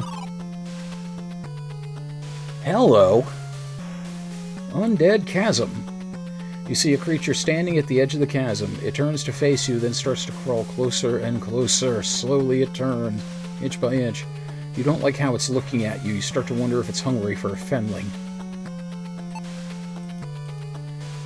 Before your eyes is one of the strangest creatures you've ever seen. For some reason, it reminds you of a moon with legs. Now, considering the bouncing tomato thing in the maze in Uninvited... Yeah. Rachel? Did you just date all the friends? Ugh. Clutched in its maw is a dark blue gemstone. You hear it breathing heavily through its nose. Oh god, and it's breathing heavy too, jeez. Okay, well, I actually saw what to do about this, though it's fairly obvious anyway. Breathing heavily, it's definitely going to do that. Holding your breath, you throw the sternute mushroom straight at the ugly creature's face. It's a direct hit. With a loud chew, it spits out the gem, tumbling backward into the chasm. You hear the undead below shouting intensely. After a short moment, the screams are replaced with loud chomping sounds.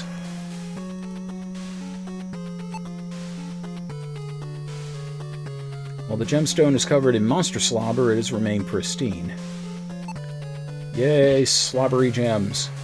You collect the blue gem as Odin squawks. Lakmir spoke of these gems. They functioned as magical keys in Castle Shadowgate. Did you at least say Gesundheit before she fell into the pit? You know, because that's just good manners. Shame Lakmir isn't here to instruct you, he finishes. You reply, true, but Jer is. He may have some advice. Undead rending flesh, 0 out of 5, would not date again. You could have at least given her a 1 for a nice baritone voice. You look over the edge of a deep chasm. The height is dizzying, but the screams of the undead below truly frighten you. Okay, so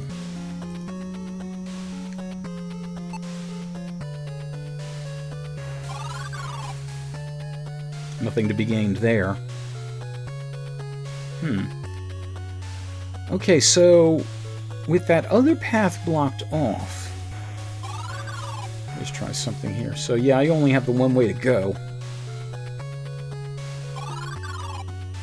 I'm guessing I have to leave the grappling hook there.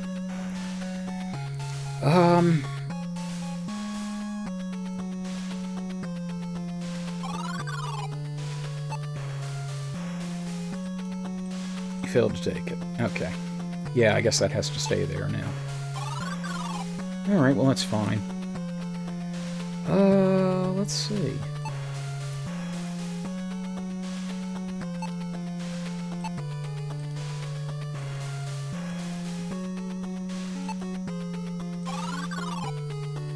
Oh.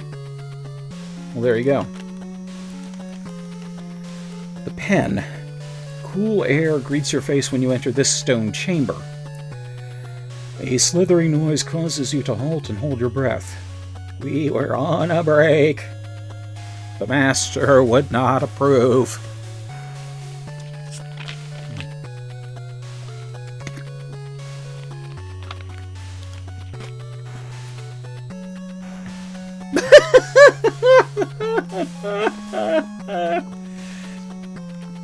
Okay, yeah, listen, I'm not here to shame Rachel for dating several dozen undead. I'm a modern and open-minded guy, but consent is paramount, and I miss that arm they ate. I never know for sure if, like, the chat this size is going to show up legibly on the YouTube videos, so sometimes, you know, sometimes I read them out just to make sure they are heard. That was amazing. Bravo. Cool air greets your face when you enter this stone chamber. A slithering noise causes you to halt and hold your breath. I don't remember what originally happened here. There's no well, so this is not where the Cyclops was. And there's no bridge, so this is not where the troll was. Oh yeah, it definitely shows up better than YouTube. That's not even a question. Holy crap! The source of the sound makes itself known. A frightening basilisk slides into view. If you catch its gaze, this mythical creature can turn you to stone in an instant. The serpent-like basilisk stands firm before you, its eyes fixated on you as it prepares its petrifying gaze. Well, we know what to do here.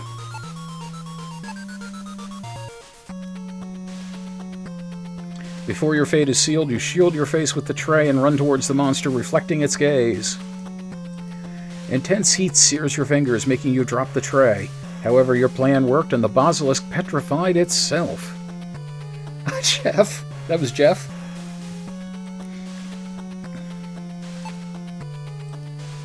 The basilisk has turned itself to stone.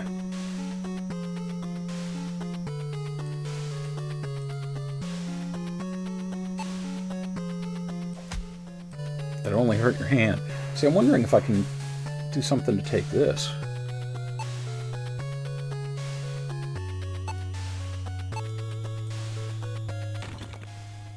Aha!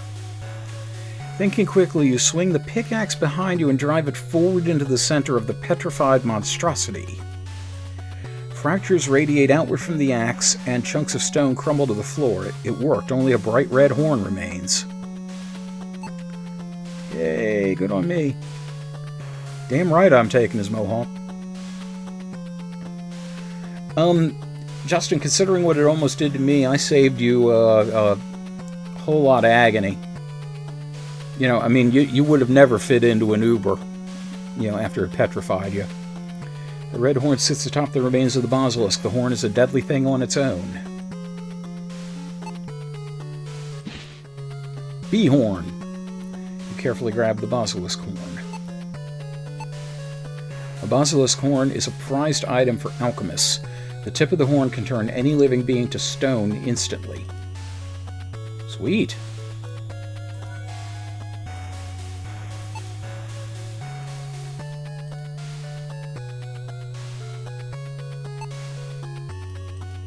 Better it than me, you say with contempt as you look at the shattered body of the basilisk.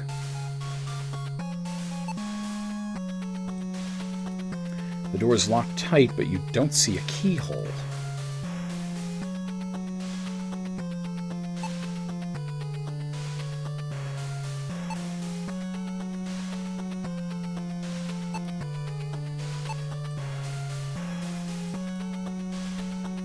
Throw cheese at it. Plentyofmonsters.com. Well, I mean, there was Monster Prom and Monster Seeking Monster.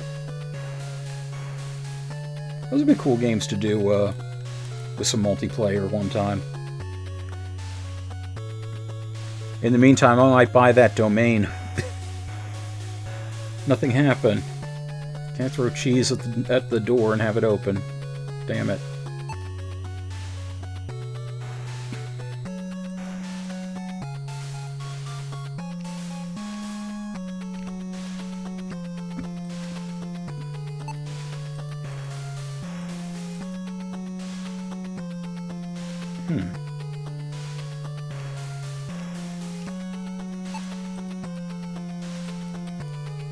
There's got to be a reason why I'm still carrying those around.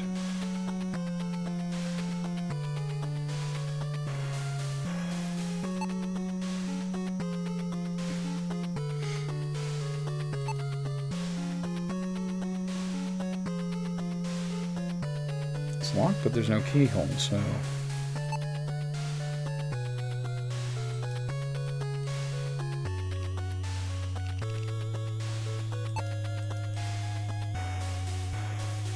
No.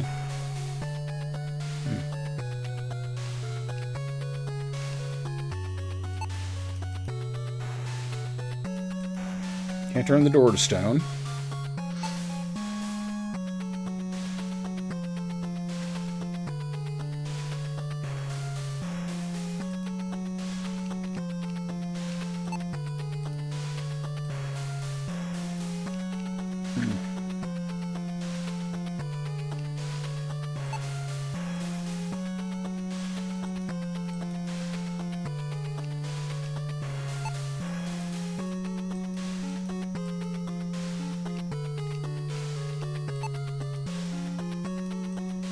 Nope, can't light the torch on with the lantern. Huh. Jingle the keys in front of a baby monster. Could work. I shouldn't put anything past this game at this point.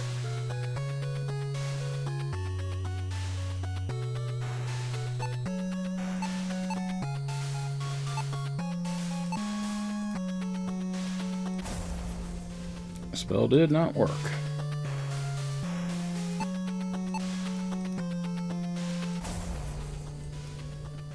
Oh, wait a minute. I didn't notice that before. A circular button protrudes from the wall well beyond your reach. You won't be able to press it by hand.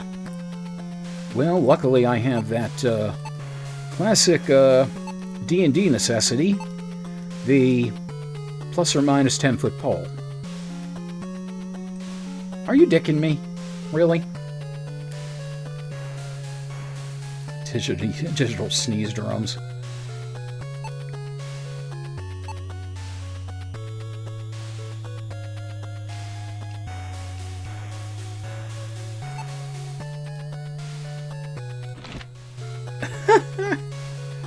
I just bullseyed the button. I love it. You aim the bolt towards the button and let it fly. It's a direct hit. You should say it's a bullseye. You hear the lock release from across the room.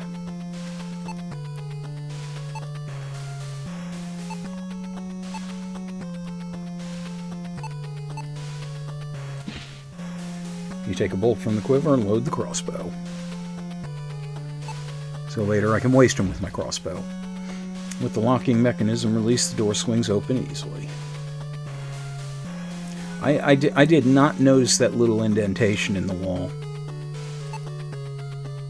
But hey, I figured it out for myself, so there's that. Damp stairs. Damp stairs? Stairs are wet and slippery. You hear the sound of cascading water. Oh god, we're gonna have the fucking shark again, aren't we?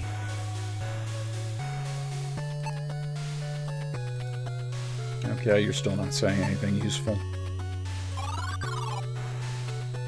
Oh yeah, the waterfall room.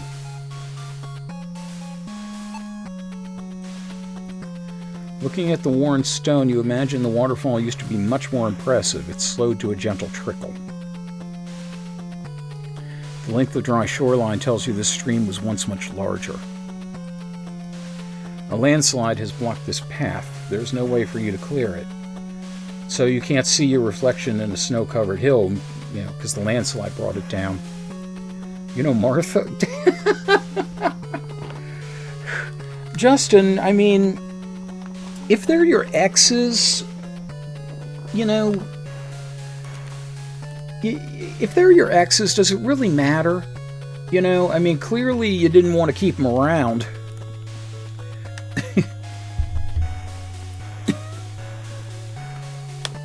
You can't have all parted with all of them amicably. You know, especially not the damn basilisk. Well, you know, oh, that's right, you never dated the basilisk. That was next week. Cassie may want to see a doctor if it's slowed to a trickle. All my exes live in Shadowgate. That's exactly what I was thinking. Thank you for giving me an excuse to sing that. They want to see a doctor if it's slowed to a trickle, yeah. Yeah, it's like that famous NASCAR racer, Dick Trickle. You know, not Richard. You know, not Rick. You know, Dick Trickle. That's his actual fucking name.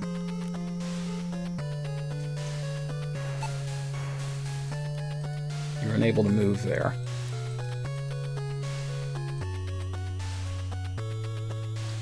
Alright. Lake Bank. Oh dear, we got bodies again.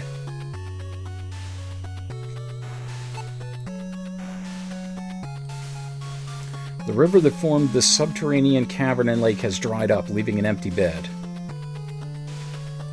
The remains of a shark lie here. With the water gone, it clearly couldn't survive. Good, fuck the shark. Several bits of the skeleton are missing. You wonder if the nearby shark bones had something to do with it. Yes. Yes, it did. A whirlwind came in and drained the lake and formed a sharknado. A one sharknado.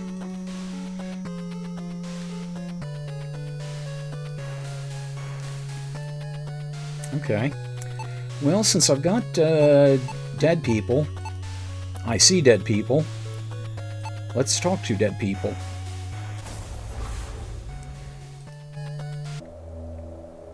A dark figure with eyes like burning coals stands tall above you. Why, my brother, you ask, as chains circle your neck? Martha, queen of the aerobatic Sharknado roller derby. I'd watch that.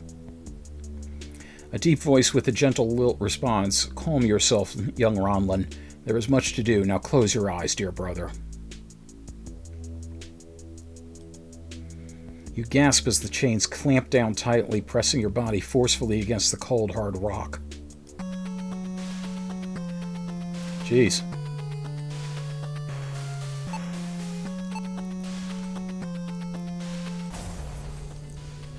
Oh, no. Shark has none to say. Okay.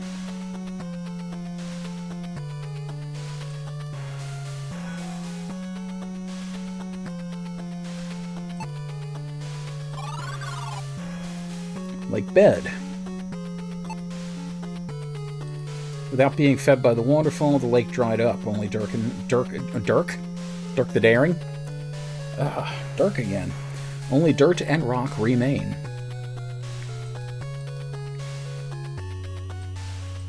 A small piece of parchment rests on the dried lake bed. You open the parchment and see it's another piece of a map. There's a note scribbled on the back of the paper. The dark energies of the castle have allowed the lake algae to take the land. Oh boy. Next will be the sea anemones, and with anemones like those, who needs friends? It subsists on meat and becomes quite ravenous. Luckily, as it is floral, is susceptible to known plant magics, of which I have right there. You're glad you came across this note. You wouldn't have known this information otherwise. Content with your good luck, you decide to press onward. And we now have the entire map. Doesn't really do us a whole lot of good, but it's definitely nice to have that information from there. Muriel, the lake algae, also an XUG.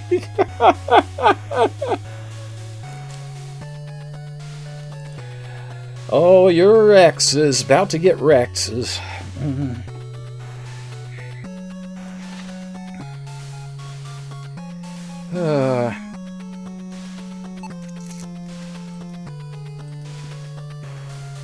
I don't care, you know. I don't care what you say, Justin. I will apologize for nothing. Hey. So, I am very relieved to not have to deal with that friggin' shark again. Because, you know, in a magical castle, even if it's 35 years later, the shark probably would have still been alive. So, thank you very much for joining me. I will catch you all in the next episode. And always remember, when it comes to sharks in underground lakes, either come in with a logging saw or just wait 35 years. You'll be glad you did. Take care. Until we game again. Cut.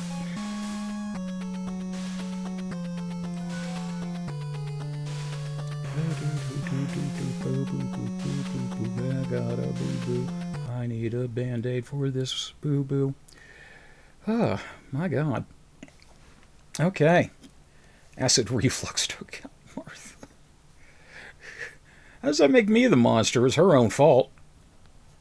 Yeah. Clearly she bit off more than she could chew. Not my problem. Alright, folks. Well, good time for intermission. So we will have our usual 20-ish. And then I will return with more Beyond Shadowgate and whatever lies beyond. See you then.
Welcome back, everybody. I do apologize. I'm still crunching on my cracker snack. Justin, by the way, I wanted to show you something. I don't know if you have seen it or not,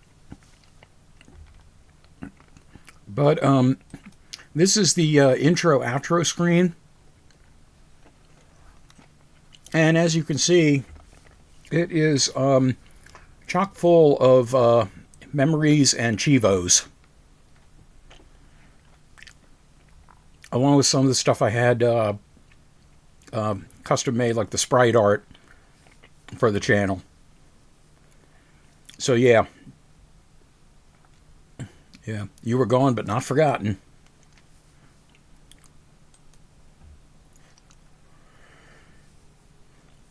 Oh yeah, those were so awesome. Like there was no way I could not have those featured.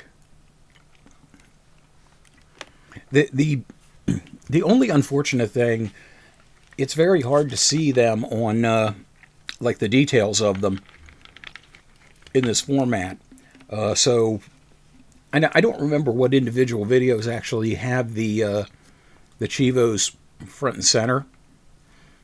So I might have to do just a big video of nothing but those.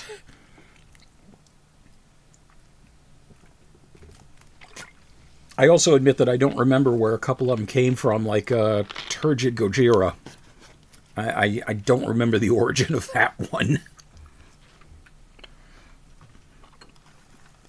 I do remember trucks taking dumps from Bump and Jump. Yeah, the ones up here I know were Critical Depth, because I had a lot of that going on at the time. That series was going on. A lot of these down here were from other miscellaneous videos that I was doing along with them.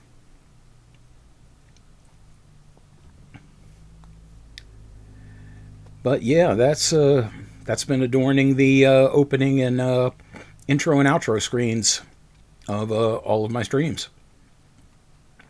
I thank you for making them.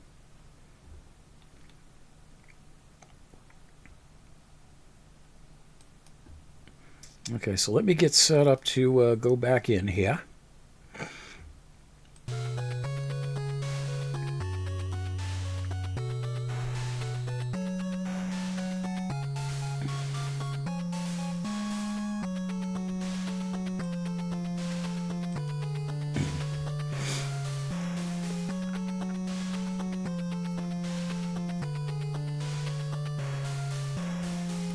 Just waiting for that to show in the thing. There we go.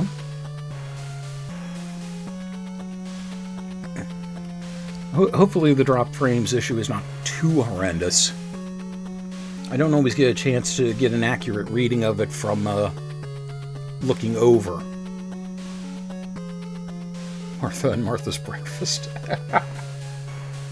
Oh, I see. So you didn't date the skeleton, you just dated the shark. Gotcha.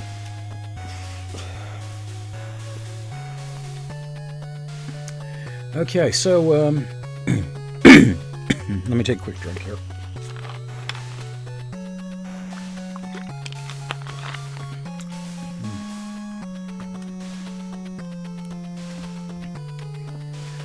All right. Oh God. My God, you do ascribe to the honey pop method of dating. You playa, you. All right. So, 3, 2, 1. We were singing Bye Bye, Mrs. Shark and This Guy. Took my raven to the lake bank, but the lake bank was dry.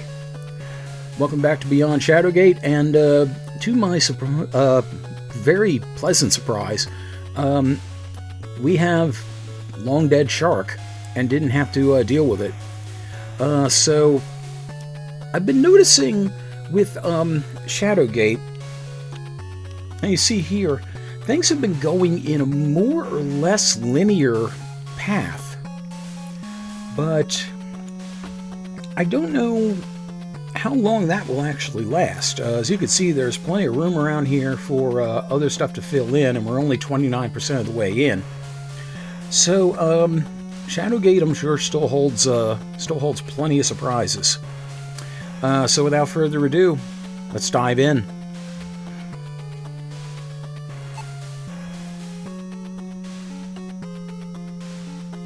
Let's look this way. Underground waterfall through this doorway.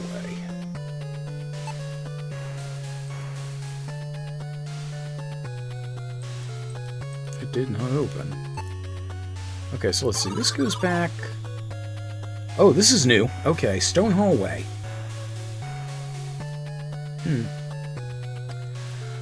I'm trying to remember where this was in the original game. Alright, let's see what we got here. See a shoreline through the doorway. The construction of this hallway is characteristic of mountain dwarves. They were once enslaved for their fine craftsmanship. Well, that'll learn them to do anything. Well, that's nice to know, Justin. Appreciate that. You see a room with a pedestal. The air flowing from the room is very cold. Okay, I think I know about where this is. Through this doorway are 2 rows of coffins. Okay. Cold room. Moisture from your fingers immediately freezes as you touch this pedestal. This must be the source of the cold. It is a small metal door with a single handle. You have seen enough of these on your journey to know it's a trapdoor. There's a trapdoor! You grasp the handle and lift the trapdoor, revealing a small hole leading to darkness below. This hole likely leads to the lower parts of the castle. Now, in the original one, there was a ladder on there, but the ladder broke halfway down and you broke your legs and died. There is no ladder nor any steps to be seen, just darkness. So yeah, I think we're going to ignore that for right now. The hole adjacent to the door was likely once used as a keyhole. It no longer serves any purpose, however, as the door is not locked. Yeah, there was a gem that went into here.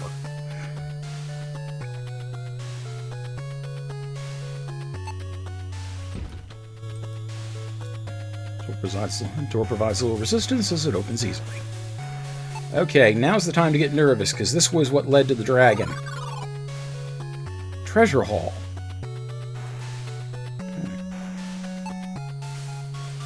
This heavy chest is plated with iron and is locked. There is enough gold here that you would drool at the sight of it were you not so exhausted. Darkness makes it difficult to see into the archway, but you hear nothing moving. Now see, I would have figured that the dragon could very well have still been alive, because it was only 35 years. You know, dragons live for thousands of years, generally.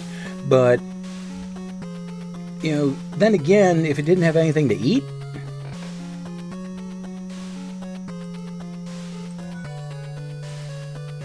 There was also not this much gold scattered about before. You failed to take it.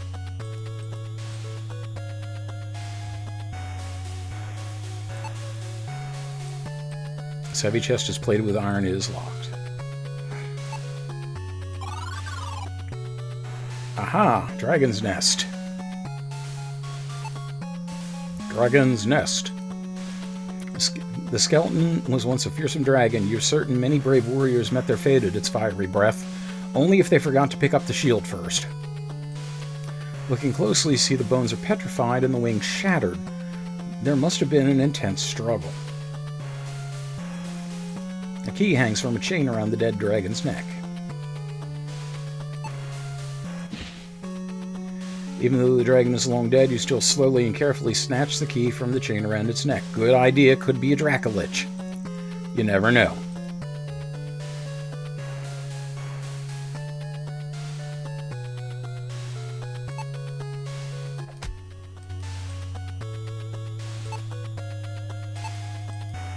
The small steel key has been scorched by the intense heat of dragon fire.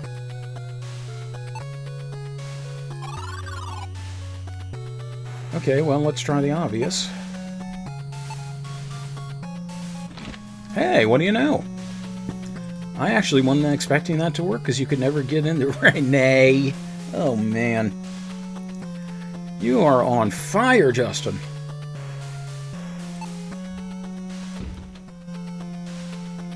You open the treasure chest, eager to see what's inside. Looks like a couple things.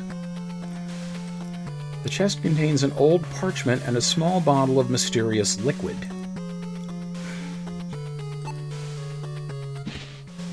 You grab the scroll from the chest. You unfurl the paper and read a short note. I memorized explosive runes to boom! It's one of those "this is your life" specials gone horribly wrong. Stone Devil Skin is impervious to physical and magical attack, however it is susceptible to chemical degradation. I prepared this concoction and have locked it away for use during only the most dire circumstances. You discard the scroll. Bottle 6. You grab the bottle from the chest. The fluid in this silver bottle has the horrid scent of a strong acid. It smells like it can melt through solid stone. Well, we know what we have to do now.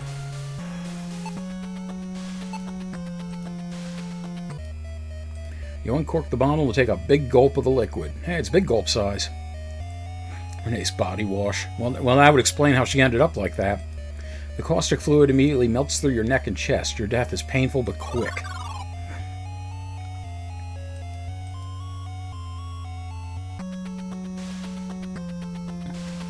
You want a moment to say goodbye?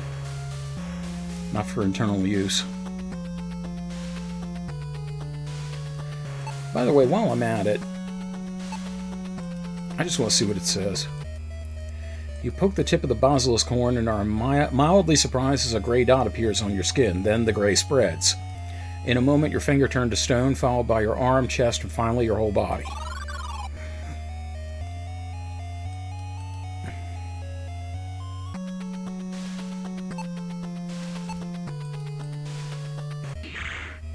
Blech. You place the tip of the crossbow bolt on your chest and pull the trigger. The bolt pierces your body without difficulty. You don't have time to admire the effectiveness of the weapon as your blood empties from the fresh hole in your chest.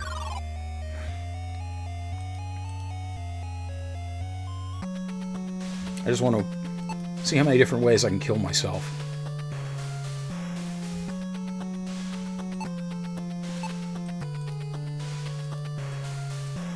Nope, can't bash myself with the pole.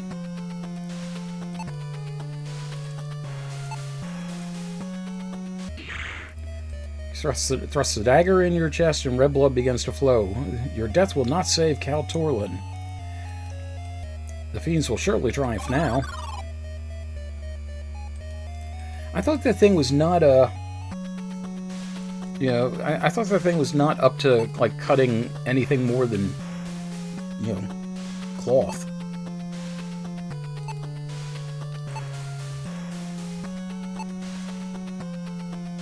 Holding your breath against the smell, you bite into the cheese and swallow. It tastes surprisingly good.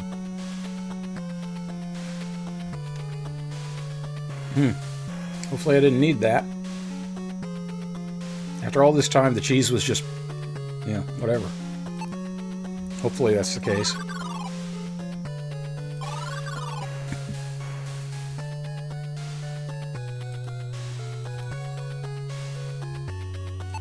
Alright, let's try it.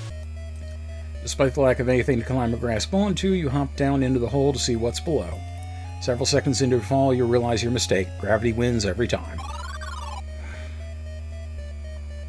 Unless you're in space. All the people I knew and loved have been slaughtered by adventurers.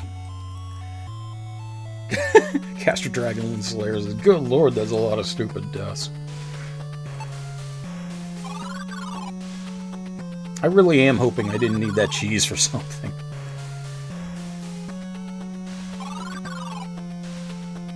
Okay, how are ya? Crypt. blob of algae destroyed the coffin door. Plant life that can melt silver probably won't be good for your complexion. It was all one, son.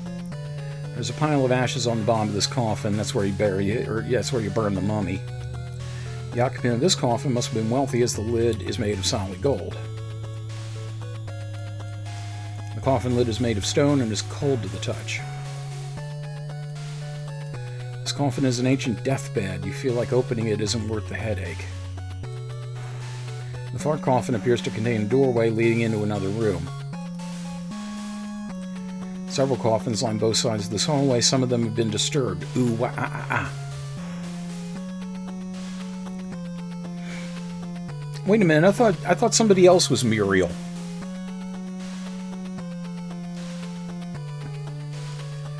Okay, well,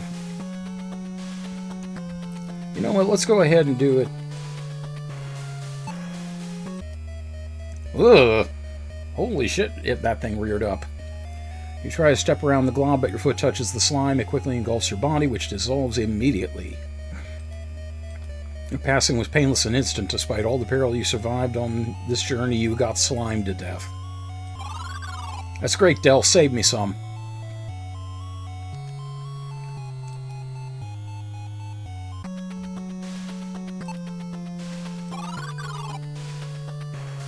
Okay, well, fortunately, I know what I need to do here.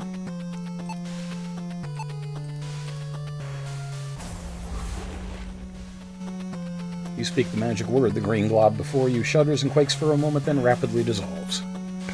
With the slimy mask on, you are free to pass through the corridor. Let's see if I can open any of these. Will not open. Did not open. Cannot open that.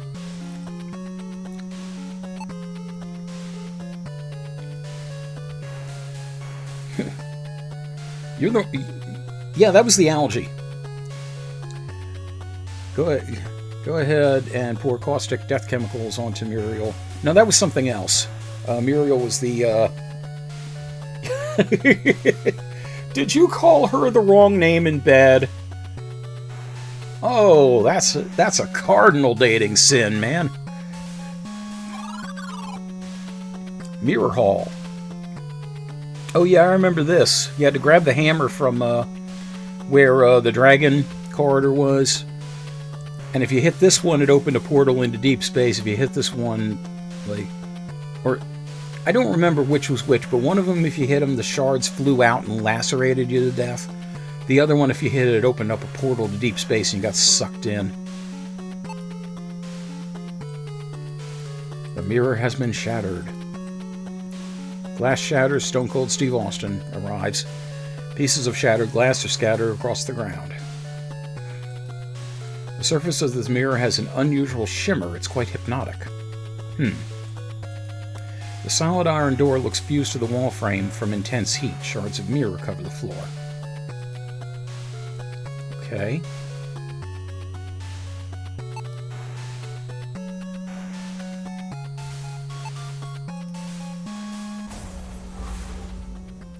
You say the magic words, Targwynthal.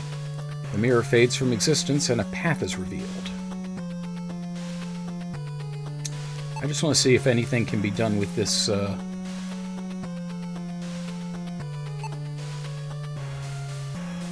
There's a small hole in the floor. You can't see how far down it goes. Okay, this was the E-Pour hole. If you had to come in from below, and you memorized the magic word E-Pour, and it made the rope stand up so you can climb it. Well, it doesn't seem to.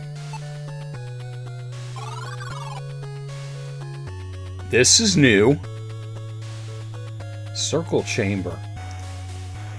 You stare down upon what was once the meeting place of a council. The scars of battle are etched throughout the chamber. Well,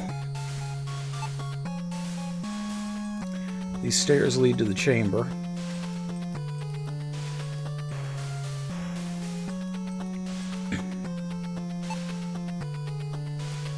See something. 1, 2, 3, 4, 5, 6, 7, 8. Yeah, they keep mentioning the Council of 12, I think is what it was called. The Circle of Life.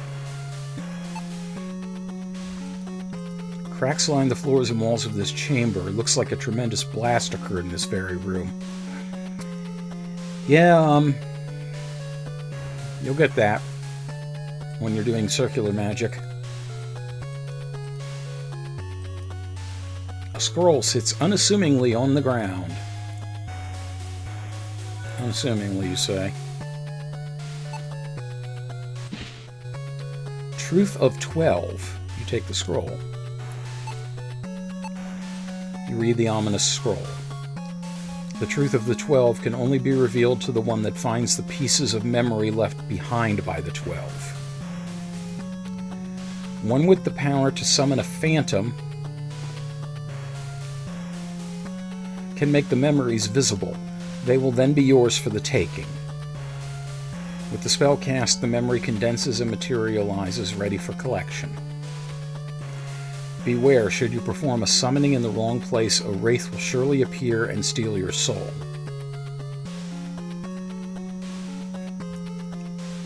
At the entrance, or is that a 1? At the entrance, a key was hidden by death. 2. Okay. A valiant sword was stored in a modest closet. A frozen orb once sat on a pedestal. A servant's broom once swept the shards of broken mirror glass, always stored to the left. A weapon of modest means shelved in storage. That would probably be the sling. The arrow of the hall no longer sits in its cradle. Right. A perilous bridge was one of the ways across the chasm. Yeah, a rickety bridge, and you had to use the one of the bottles so you would float.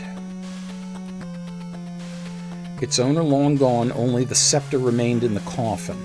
That was what you found after you burned the mummy. A means of protection lay at the foot of a chest and surrounded by treasure. That was the shield. A book of ill fate was once read by candlelight in the alcove.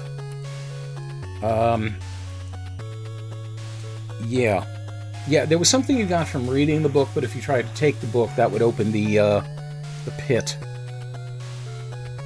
We drank to the honor of Timon at the stairs.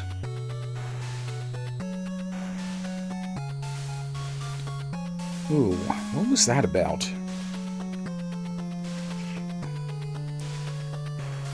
At the stairs. I don't remember that one. Might have had something to do with the library because there were stairs there. Evil Eyes once oversaw the antechamber. Yep. You know you cannot complete your quest without solving this riddle. You must find the memories of the 12. Okay, so I think...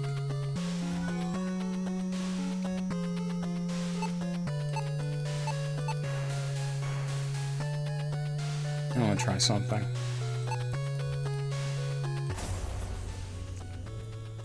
Nothing happens.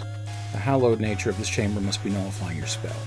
Okay, so I think what this means, in these rooms that we've already been through, we need to enchant if we need to use that, and these will be the places where we can find the information we need.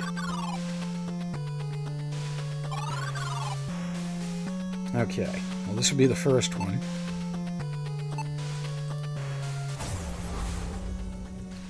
After a brief flash, you see a vision materialize before your eyes. A vision of a broom leans against the wall. Memoria 1. You reach out and touch the memory. It flows into your hand. You have obtained one memory of the 12. A piece of memory of one of the Council of the 12. These memories may unlock the way forward. If you meet the rate of free thirst. Yeah, sure, I'll be your wingman, assuming I survive it.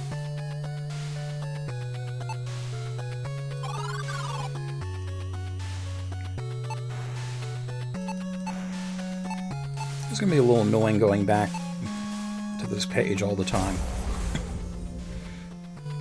After a brief flash, you see a vision materialize before your eyes.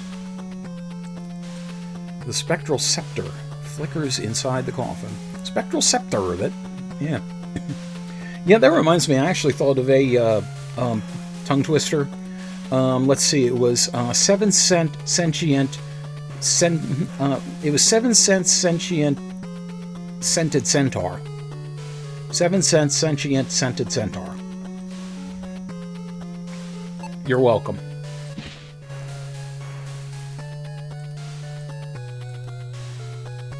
Okay.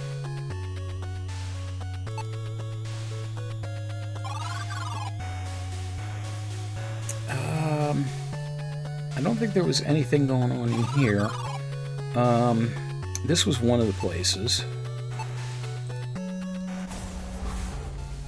The orb. An image of an icy sphere appears atop the pedestal.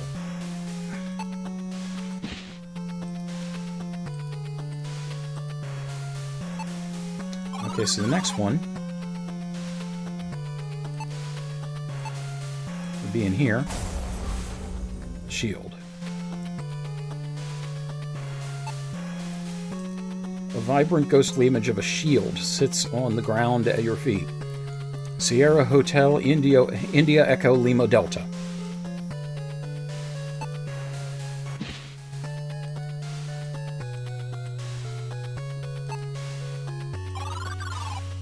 Oh no, the dragon is just a skeleton at this point.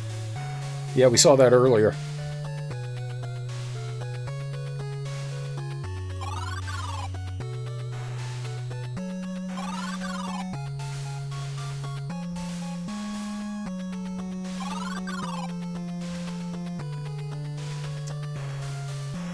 Was there anything here? One way to find out.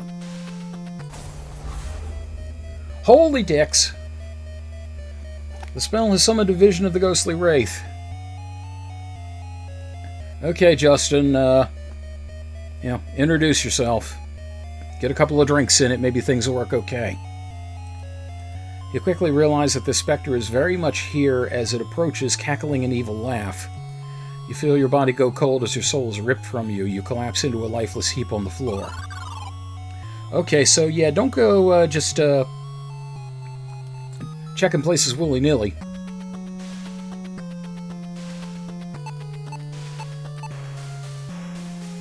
Four Memorias. And one Meteora, because I'm a Linkin Park fan.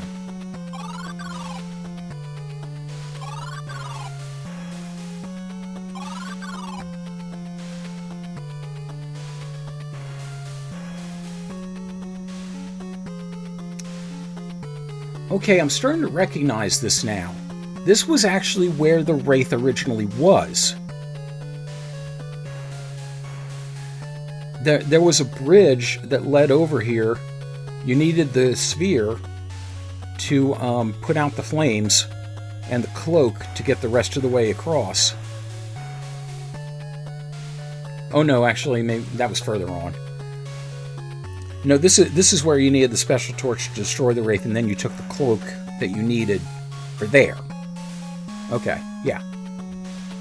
But I don't think this was one of the places we needed. This was.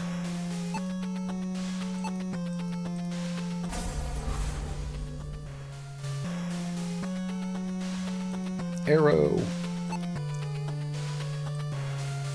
The vision of an arrow sits neatly on the hooks.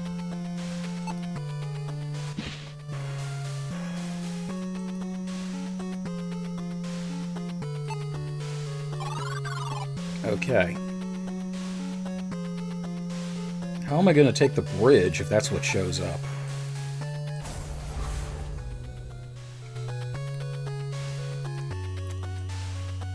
Exactly as it looked. The vision of a bridge dances in front of you. I'll just haul this bridge over.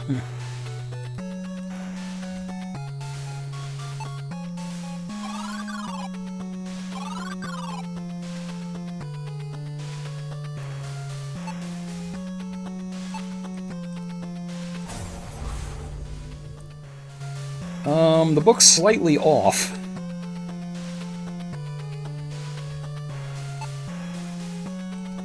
apparition of a book has appeared.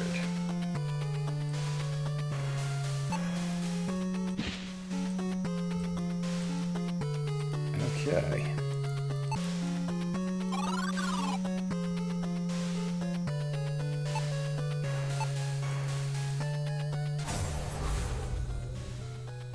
Well, damn.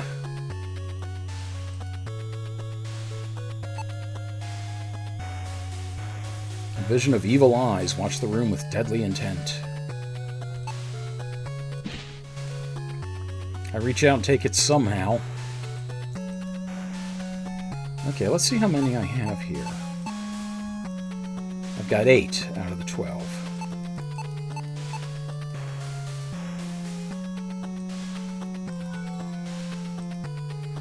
Okay, so yes, okay, yeah, there was something in here. There might have been 2 things in here, actually. Yep, 2 things.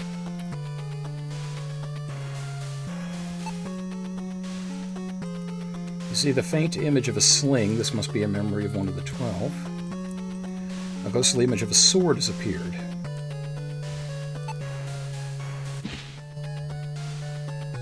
Hey, don't fuck with those drunk bridges.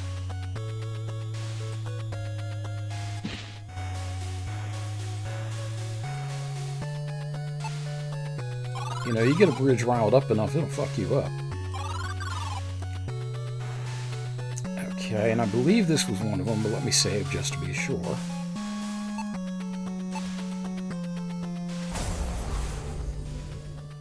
After a brief flash, you see a one-pronged key. A faint image of a key is visible in the compartment. You reach out and touch the memory.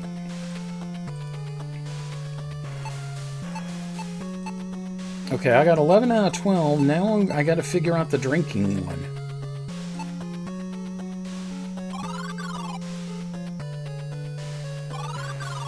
That can't be it.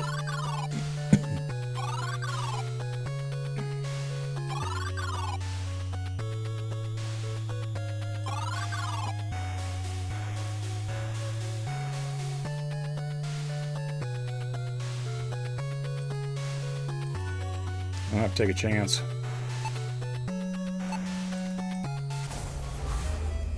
Nope. Well, that's appropriate for the wraith to be there.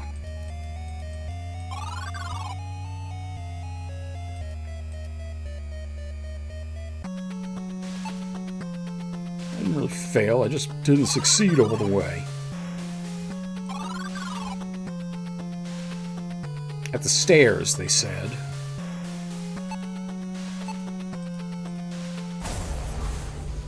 Ah! Yeah, the stairs were the one thing that wasn't a part of the original game. Or one of a few things. So that's what threw me off on that.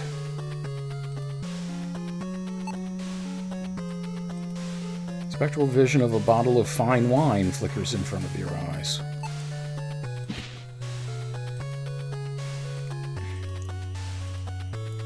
Task complete. The scroll of the 12 disintegrates in your hands.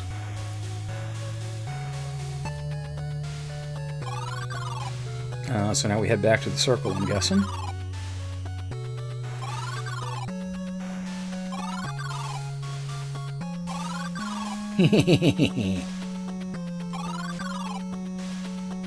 Having gathered the fragments of the memories of the 12, you enter into the chamber and pause mid-step. I wonder why we will be pausing mid-step. God only knows what's about to happen here. So I think a break to brace ourselves is in order. So thank you very much for joining me along with this journey. Pleasure to have all of you. And always remember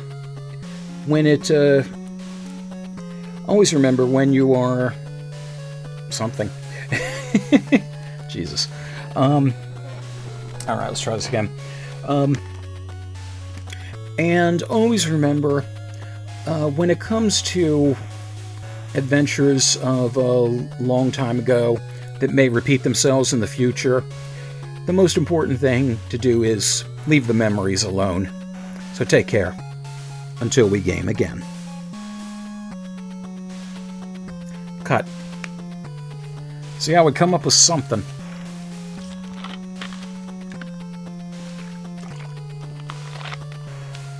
Well, in the original Shadowgate, that didn't happen with a lot of stuff, so you ended up having pages and pages of inventory. This is a lot more polite in that respect, or if you want to call it that. Okay.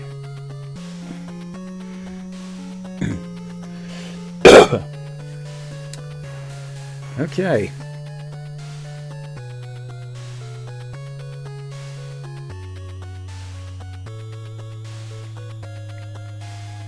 And 3, 2, 1.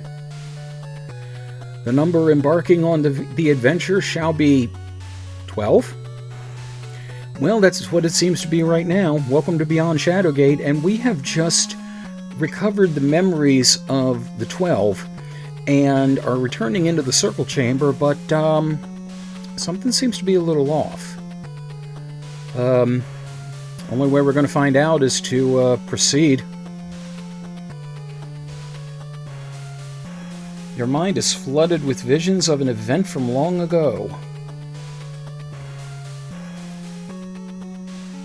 Ooh. A booming voice speaks. Talamar, for your crimes of delving into the dark arts, we condemn you to imprisonment. Okay, so if these were the memories of the 12 that I just collected, which one is his? If I had to bet on anything, it would probably be the evil eyes. You heard a soft chuckle and a deep voice responds. It is good to see all of you, gathered here like the fools you are.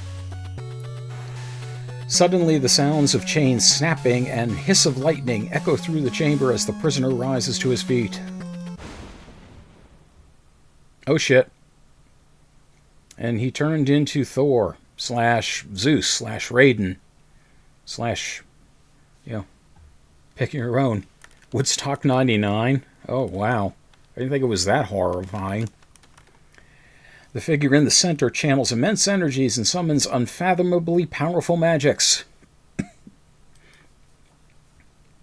Shock and terror. You see bodies ripped apart and flesh destroyed before the might of Talamar. You rub your eyes as the vision passes from your mind. The intense display of power you witnessed leaves you shaken. Odin speaks slowly. This is why Lakmir fears the return of Talamar. The world cannot endure the might of such an evil. Giant antler hands, man. Demiurge of palm antlers.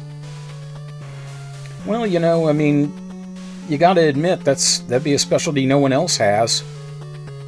Find a need and fill it.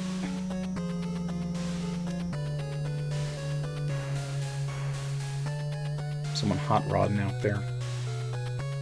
Okay, they're gone. We approach the end, Del. Tread carefully.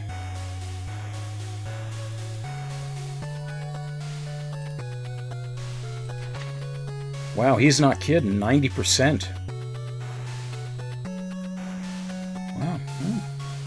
We're almost there.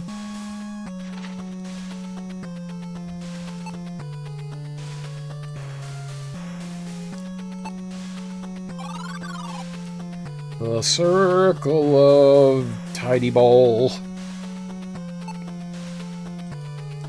A gently swirling blue portal beckons you to enter. Hey, you, in here. Come on. Oh god, not the evil gazebo! Next we'll have to fight the whistling Zephyr. You tumble out of the portal into the cool night air. The moon hangs high overhead in the calm night sky.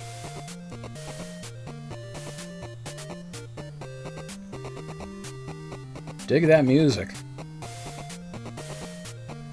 While fear clutches every fiber of your heart and your stomach is in shambles, there is no going back. Oh yes, there is. There is absolutely no stopping what you have started. Can't stop this thing we started. You gotta know it's a ride. Oh yeah, the flying buttress. Yeah, forgot about that.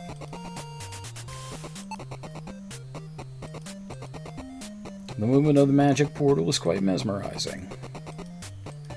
An ancient-looking stone gazebo only adds to the elegance of this serene courtyard. It's an ancient fairy stone. Seasoned magicians use these to cross great distances in the blink of an eye. So if there's a fairy stone there, there's probably something we need to go back for. I actually want to take a trip back just to look in on something. Blue light emanates from the fairy stone. The light surrounds you, and it feels as if you are taking flight. Your vision returns as you feel yourself land gently on the ground. What a trip.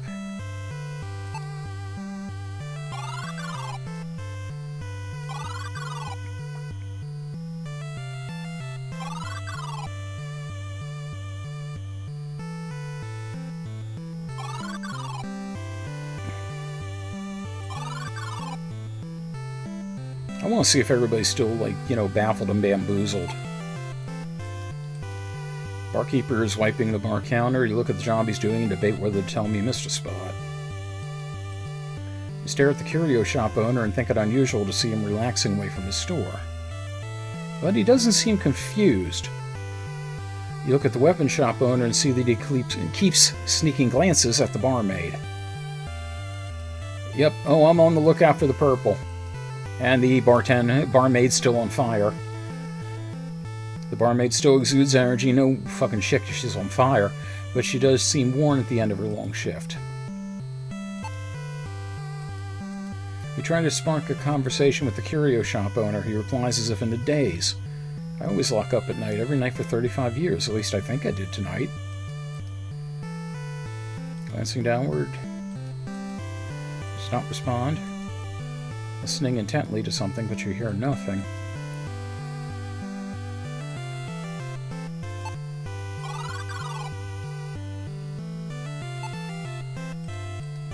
You ask the soldier about another game of cards. He responds slowly without looking at you.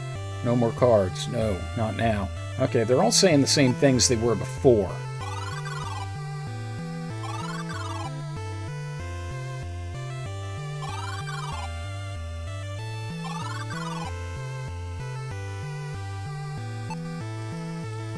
You're in the darkened shop thinking it unusual that it is unlocked and unguarded this late at night.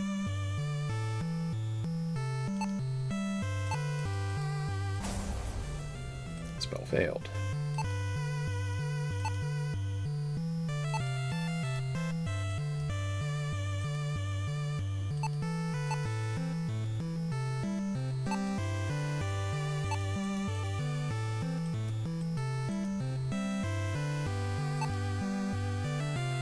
Yep. Doesn't seem like anything I can do there.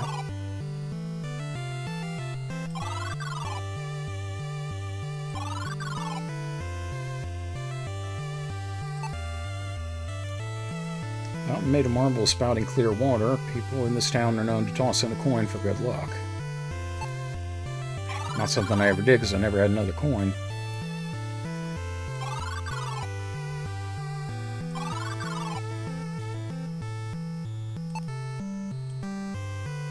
You tell Jer of the events of your perilous journey and ask for his help, expressing your fear that you can't do it alone. He thinks quietly, then says, I was no one, not even a good soldier, when Lakmir sent me alone to Shadowgate. Know that I do not meet you by chance. I command you, be strong. Trust that your will and wit will see you prevail.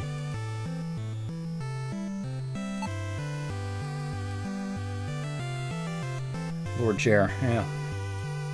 Okay, well.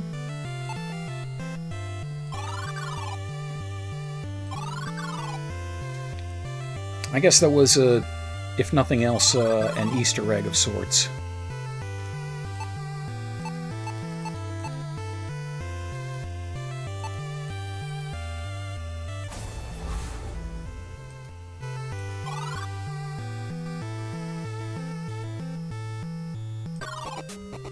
Okay. Back to Shadowgate. Your vision returns as you feel yourself land gently on the ground. What a trip. What a while, but a while, but a while.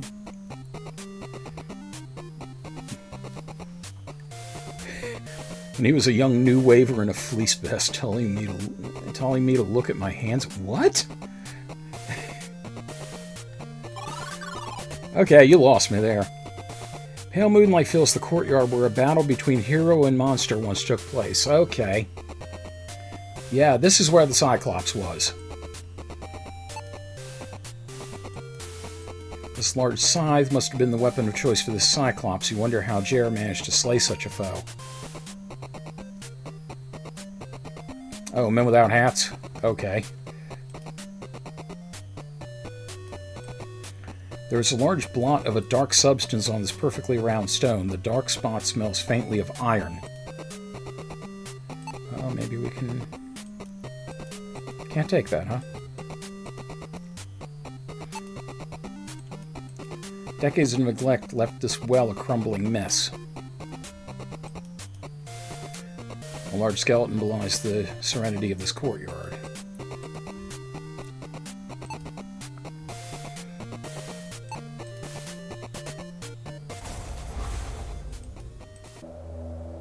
A puny human stands across the moon. A puny human stands across the moonlit courtyard. He smells like a fool.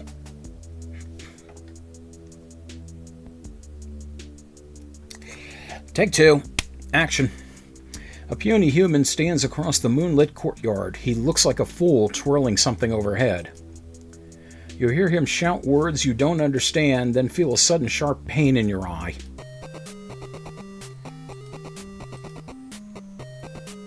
Yeah, that was where they yelled "Death to the Philistine" in the NES. Curiously, a religious reference, considering how much Nintendo didn't want religious references in their games. I don't want religions in my games. Probably smells like Teen Spirit. Dude looked like an older Ivan Doroshuk. Not familiar.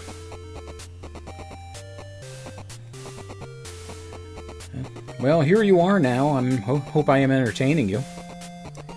Can I take the scythe? Okay, that's interesting.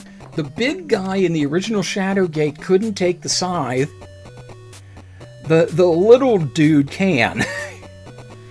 You relieve the long-dead Cyclops of its weapon. You hope to make better use of it than he did.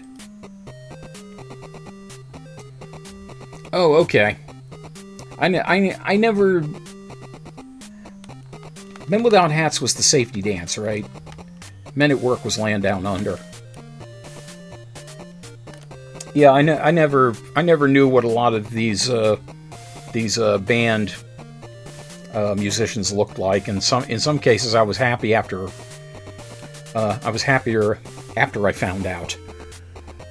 In some cases, after I found out, I was happier when I didn't know.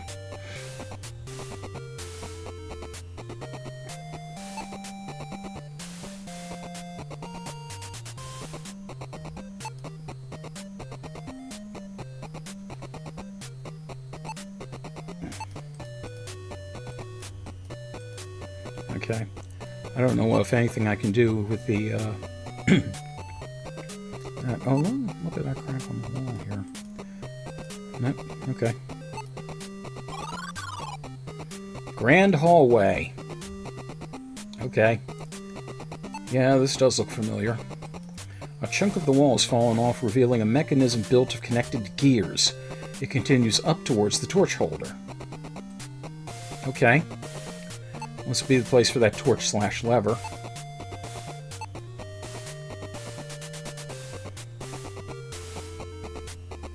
Oh, nice. Cool, man. You push the fake torch into the holder. While it fits perfectly, nothing unexpected happens. You reach out and nudge the torch. It flips upward, not unlike a switch lever. Across the hall, stones slide aside to reveal a doorway. Yeah, I definitely don't remember that in the first one, so this must be something that just got added.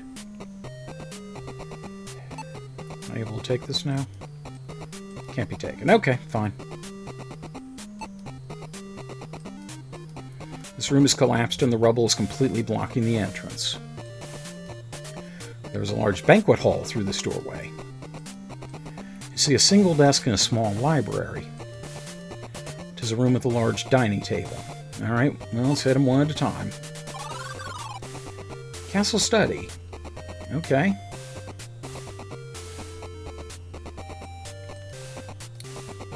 No, I hit look. I'm sure I did. The shards of a red gem litter the floor. Oh god, not another red gem. You gather up and collect the shards from the floor. These are pieces of what was once a red gem. It's a book about the war started by Talamar the Starless. You begin reading. After betraying the Circle of 12 and decimating their ranks, Talamar set eyes on the great kings of Kaltorlin. The Warlock Lord besieged many castles, but the combined might of the remaining Circle and kings drove him back.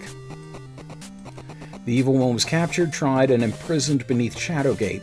King Dugan, the war hero, resided there henceforth.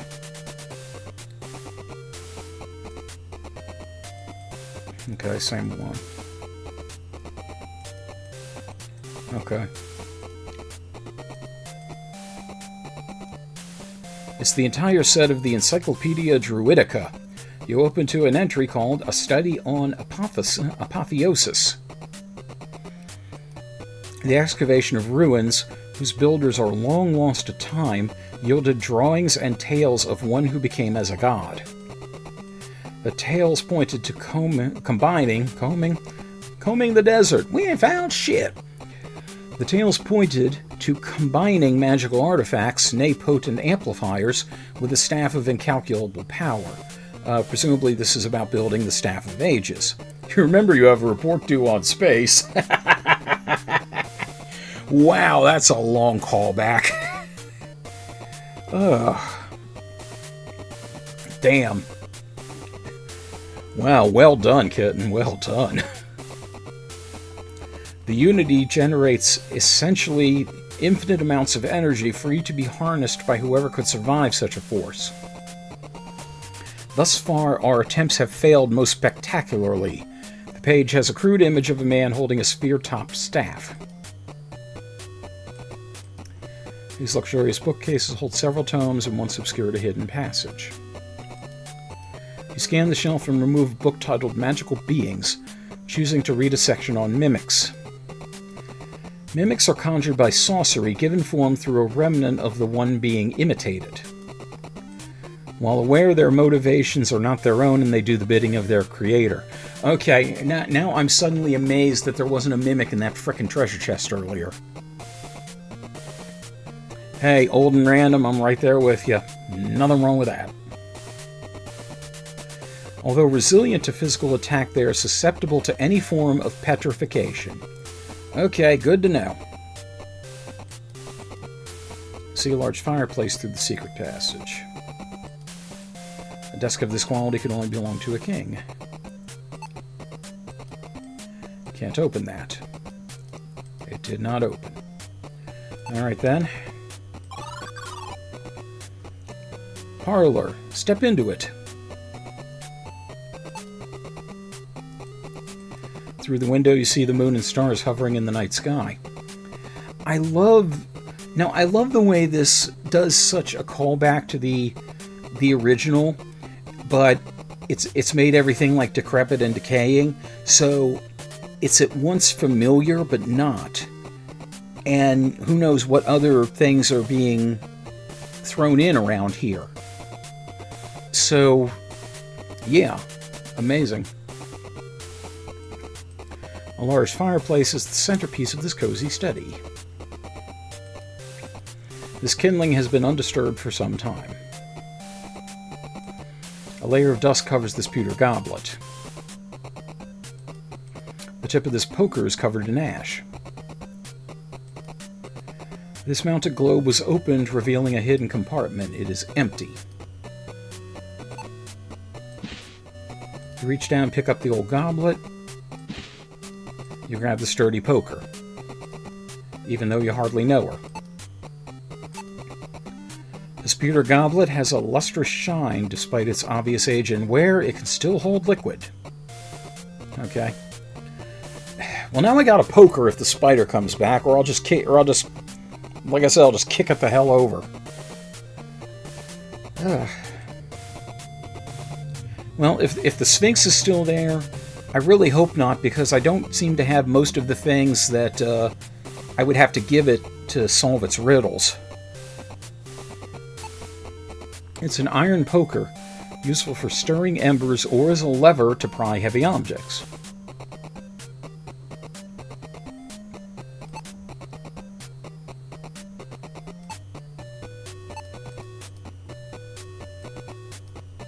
Okay, can't like that. Okay.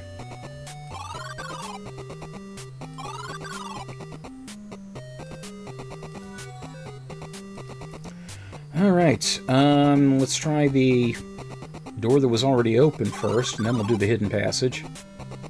Banquet hall. Yeah. This majestic banquet hall has seen better days, no kidding. You see a long red rug in this hallway filled with doors. And I remember having to burn the rug to find the key underneath it. Collapsed stones block this door to a castle tower, but you have a nagging sense your path lies below anyway. You wonder what could shake the castle so violently as to crack the walls and topple a sturdy stone balcony. I'm almost scared to ask. But I'm going to have to anyway. Small corridor. These boards have been hastily nailed to the doorway, blocking it off. With the right tool, you may be able to break through. A small throne room is beyond this archway. Okay.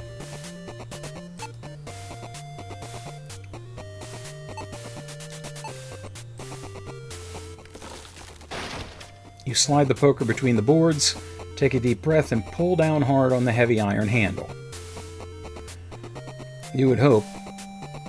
Renee. Wait, is Renee the spider or the Sphinx? Sounds of your grunting echo down the corridor as the boards break free, opening the passage. Oh, Renee was the dragon. It's so hard to keep track of all your X's, you know, Justin. I feel like I need a flowchart at this point. Battlement. A lone person stands across the balcony. You recognize him as Lord Jair. Hello, Fenling, he says with a smile. What are you doing here?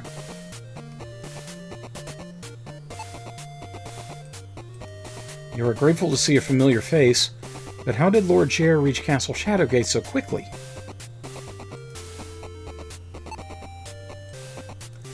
You stare at Lord Jair, thinking of which question you wish to ask first.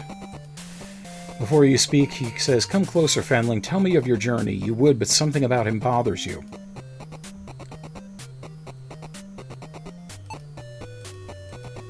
Jair gets very close and you feel incredibly unsafe.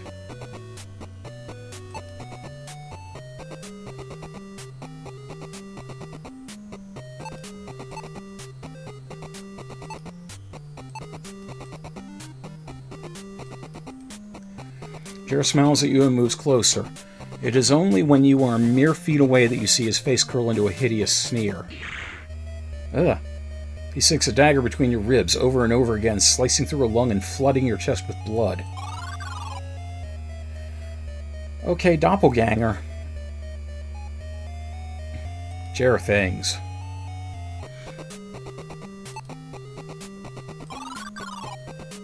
Okay, well, let's try something else here.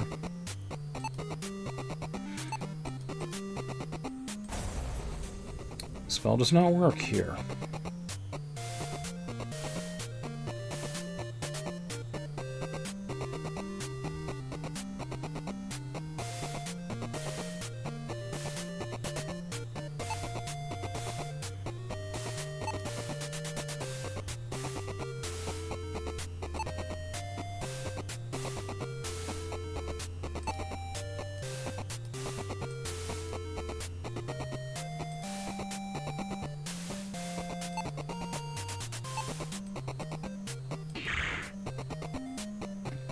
You yell, "Begone, foul devil," as you plunge the tip of the horn into Jer's neck.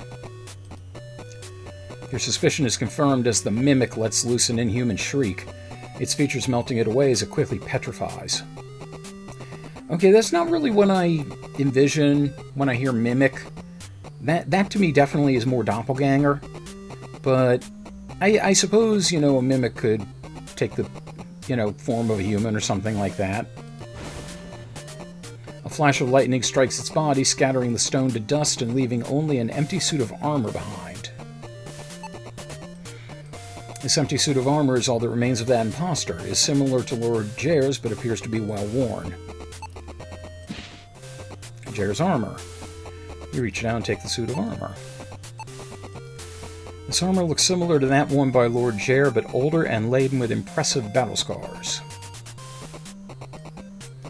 A cast iron rod rests vertically within the stone mount. I have a feeling I know what's going to happen if I try to take this, but I'm going to go for it anyway. Oh, I figured I was going to get zapped.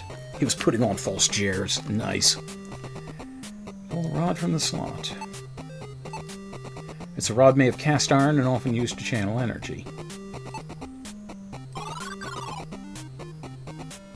Uh-huh. You can survey the entire countryside from this elevated lookout point. It's a shining pot of gold. You realize there must be some sort of trap as it is unguarded. Plus, there's no rainbow. So it's a thing full of Skittles. Crouching down to look, you see an outline where the floor was repaired with mortar. Too much weight will collapse the floor. Only a fool would fall for such a simple trap. Luckily, you are not a fool, and you don't weigh very much.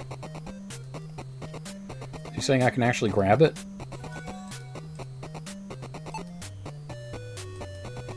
You step onto the cracked corner of the landing and reach down to grab the pot. Luckily, the patch job is strong enough to hold a fenling.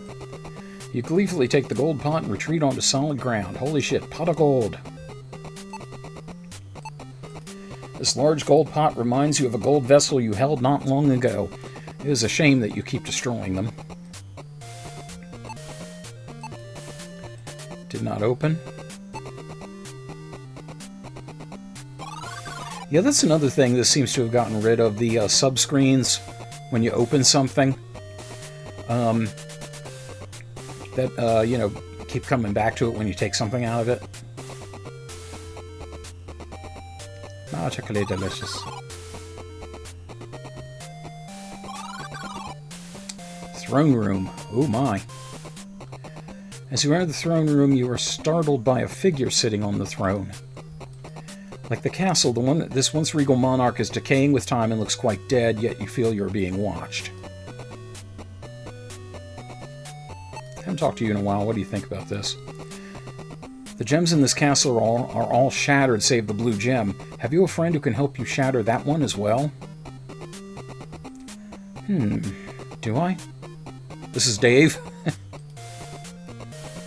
I wonder if I do.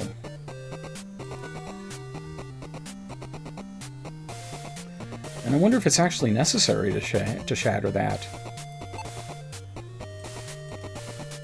A ring is stuck inside this pillar. That must be the key to opening the secret tunnel under the throne, which is visible. These stairs descend to an underground hallway. This skeleton once belonged to a king. You are sure misfortune will find you if you disturb its belongings. It is a small throne room. It is a golden crown, fit for a king. The skull looks as if it is stuck in a silent scream. The jewel-studded scepter must have belonged to the deceased king. This is an ex-king. It has ceased to be. Well, let's try something here.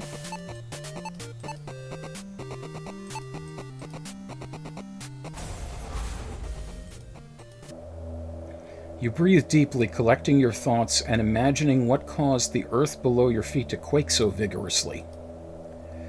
A large fireball appears before you, causing you to shield your eyes. When you open them, a dark figure looms over you. Calamar, you fiend! I'll kill! You shout, but your words catch in your throat. You feel like the ocean is crushing you. A calm, deep voice responds, Shh, my king. Sit and endure your throne for all eternity.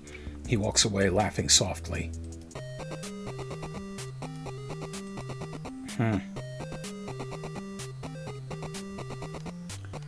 Okay.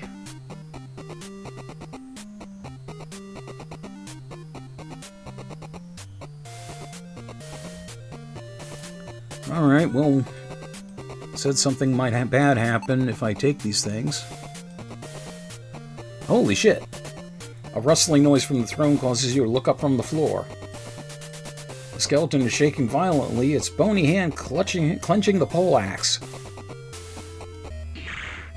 The headless body raises its axe and swings. Despite lacking eyes, it manages to connect directly with your neck. With your last thought, you wonder why you never learned your lesson about relieving royalty of their riches. Somehow I feel he doesn't have anything left to pass. Call it a hunch.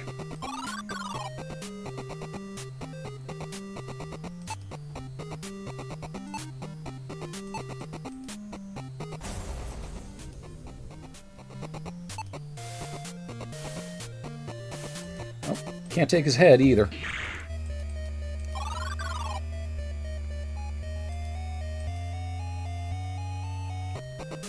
And I'm just going to try this for yucks. I assume the same thing happens if I try to take the crown.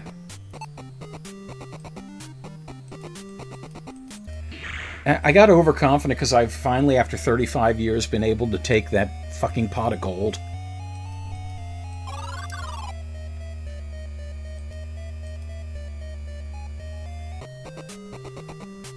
Okay. I think I'm going to head back and check out that other doorway that opened. Got weapons entered the armory. Guard room. There is a luxurious velvet runner draped over the table. You notice a small bump behind the part draped over the edge. It's a heavy wooden table, and an unflattering comment about King Otto is carved into the wood. Well, damn. This room stinks of hobgoblins and rotting meat. That said, the two smells are barely distinguishable. Better watch out for those hobgoblins. Okay. You lift up the table runner, revealing a hidden switch lever.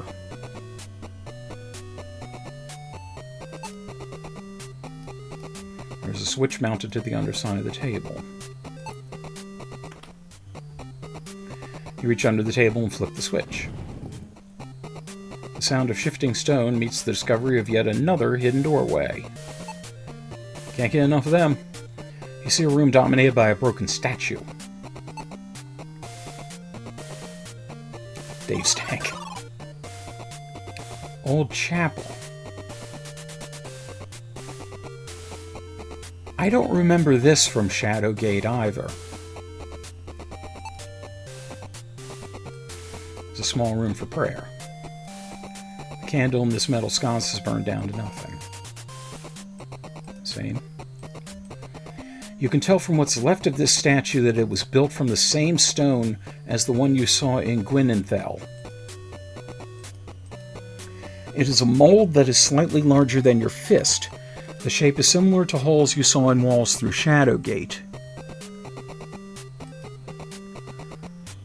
Okay, which means that what was probably there was a torch.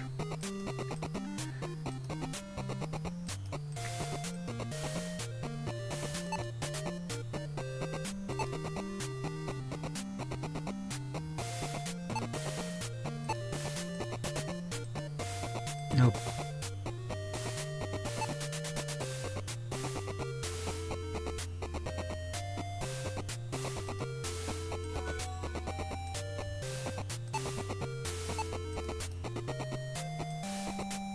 No.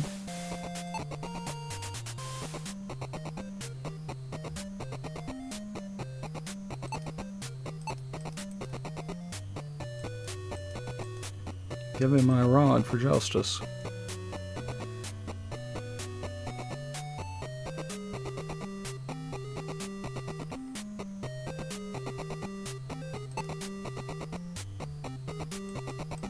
Chunks of debris littered this sacred chamber. Okay.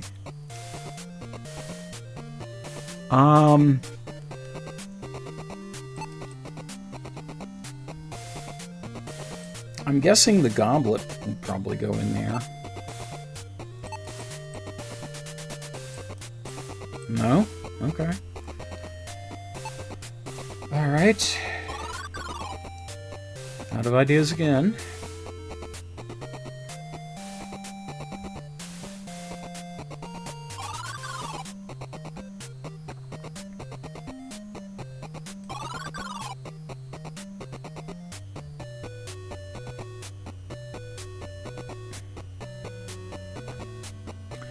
Yeah, but we actually used that earlier to open that hidden path to the armory, and we can't take it back out.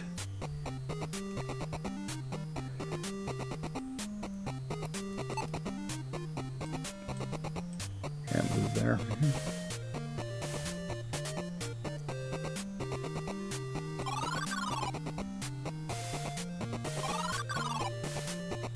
Well, let's see, can we move down this hole? We can.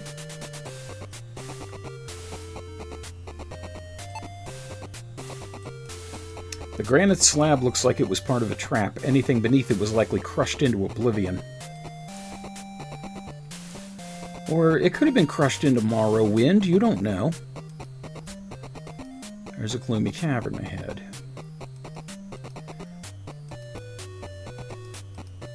Massive granite slabs and timber line this hallway.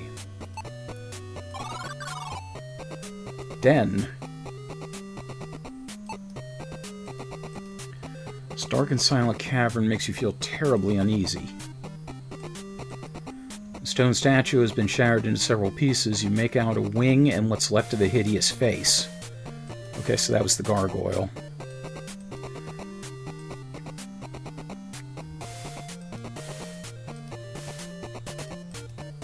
You see several small chunks of stone and some deep scratches in the base of this alcove. Yeah, I think this was where the two gargoyle statues were, and you had to blind them to be able to go through there. Wishing well. Terrence Trent D'Arby, are you in there? This cozy room seems to do nothing more than house an old well. A sophisticated gear mechanism is attached to the side of this ancient well. The old well has been sealed shut. Many years of dirt and rust have accumulated on this door. It looks like it could topple over from a good push. Oh, I can do a good push. Yeah, finally! Finally I get to punch something and have it work. You plant your back foot solidly in the dirt and lean forward, grunting loudly as you kick your heel into the door, or your fist, whatever. Whatever works. Pretend it's a spider if that helps. To your complete surprise, your leg pierces the wood and you smash through the door, tearing several planks down. Well, there you go.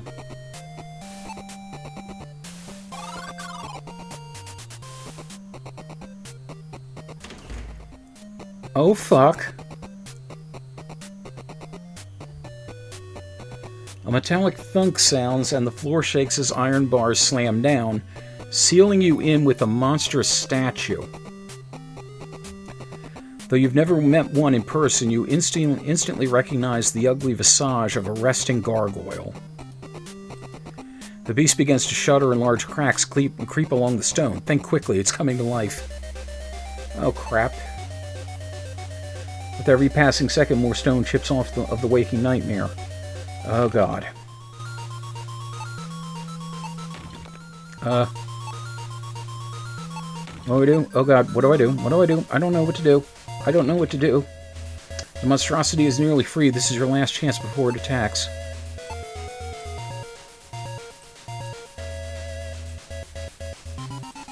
Oh, right. Shit. Ah! The gargoyle, eager for your flesh as if it's been waiting for decades, springs forth to rip you to pieces. That's what I needed the bottle for. There's not enough left of you to feed even the mice. That's what I needed the bottle for. Devon.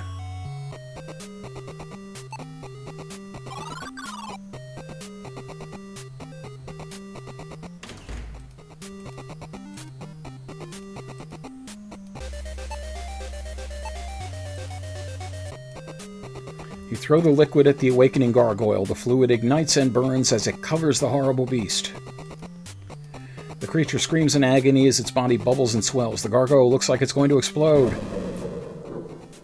Disgusting, you mutter while picking pieces of stone and meat out of your hair.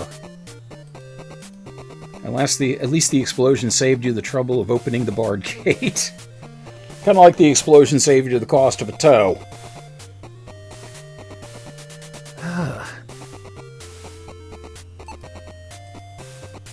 You see prison cells through the archway.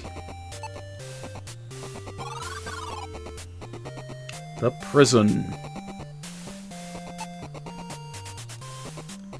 These gem receptacles function as locks throughout the castle.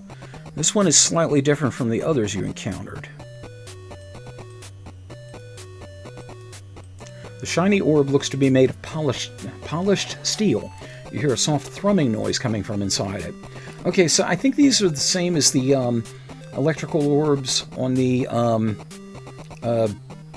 one building in Uninvited, whatever the hell it was called.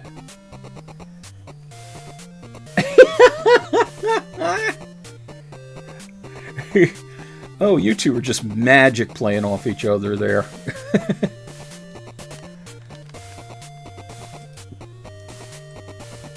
You look at the plaque. It seems to be a set of instructions to the wardens of a powerful prisoner. Be warned, sealed behind is the rogue druid, bound by runes etched onto his prison until the end of all time. Be wary of the druid and do not speak with him. He is powerful and cunning beyond measure. Do not taunt Happy Fun Ball. Should the runes fail, he will escape and bring untold ruin to the world. Unlock this armory and withdraw a celestial stone. Be prepared to fight. Do not falter, Lakmir. The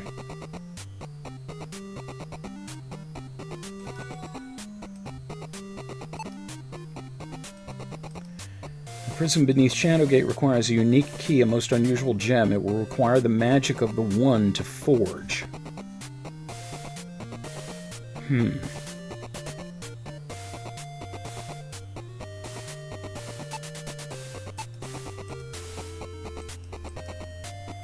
Try and place the blue gem in the hole, but it doesn't fit. This must be the receptacle for a different gem. I'm guessing it's not going to fit in this one either. Nope.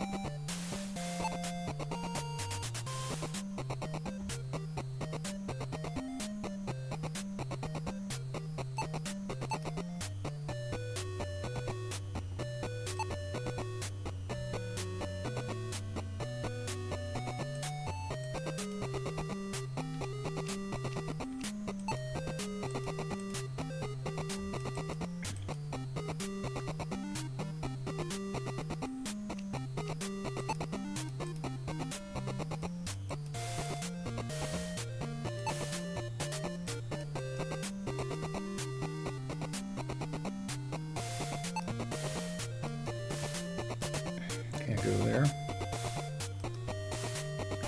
As you step foot in the doorway, you feel your hair stand on end. You look up just in time. Shock treatment. You look up just in time to see a lightning bolt leap from the orb directly towards you. You are fried instantly.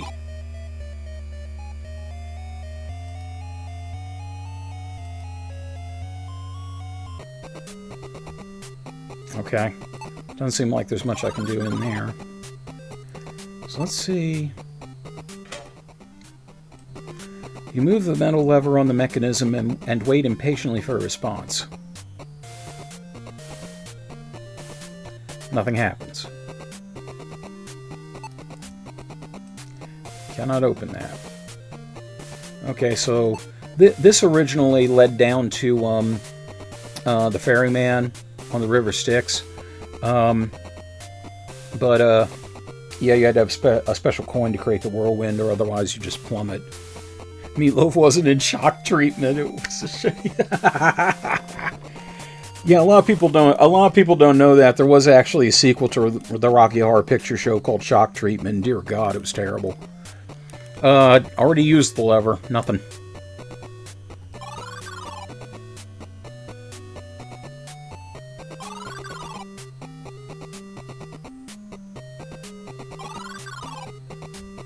Yeah. I still have that gold ring. I wonder if that will do anything.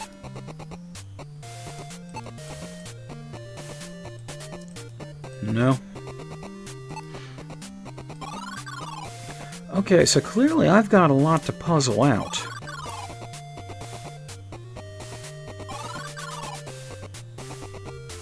Yeah, because I've got the holy area, the sacred space, whatever you want to call it. Got the throne room. Got the prison. Maybe if something has to be done with the well.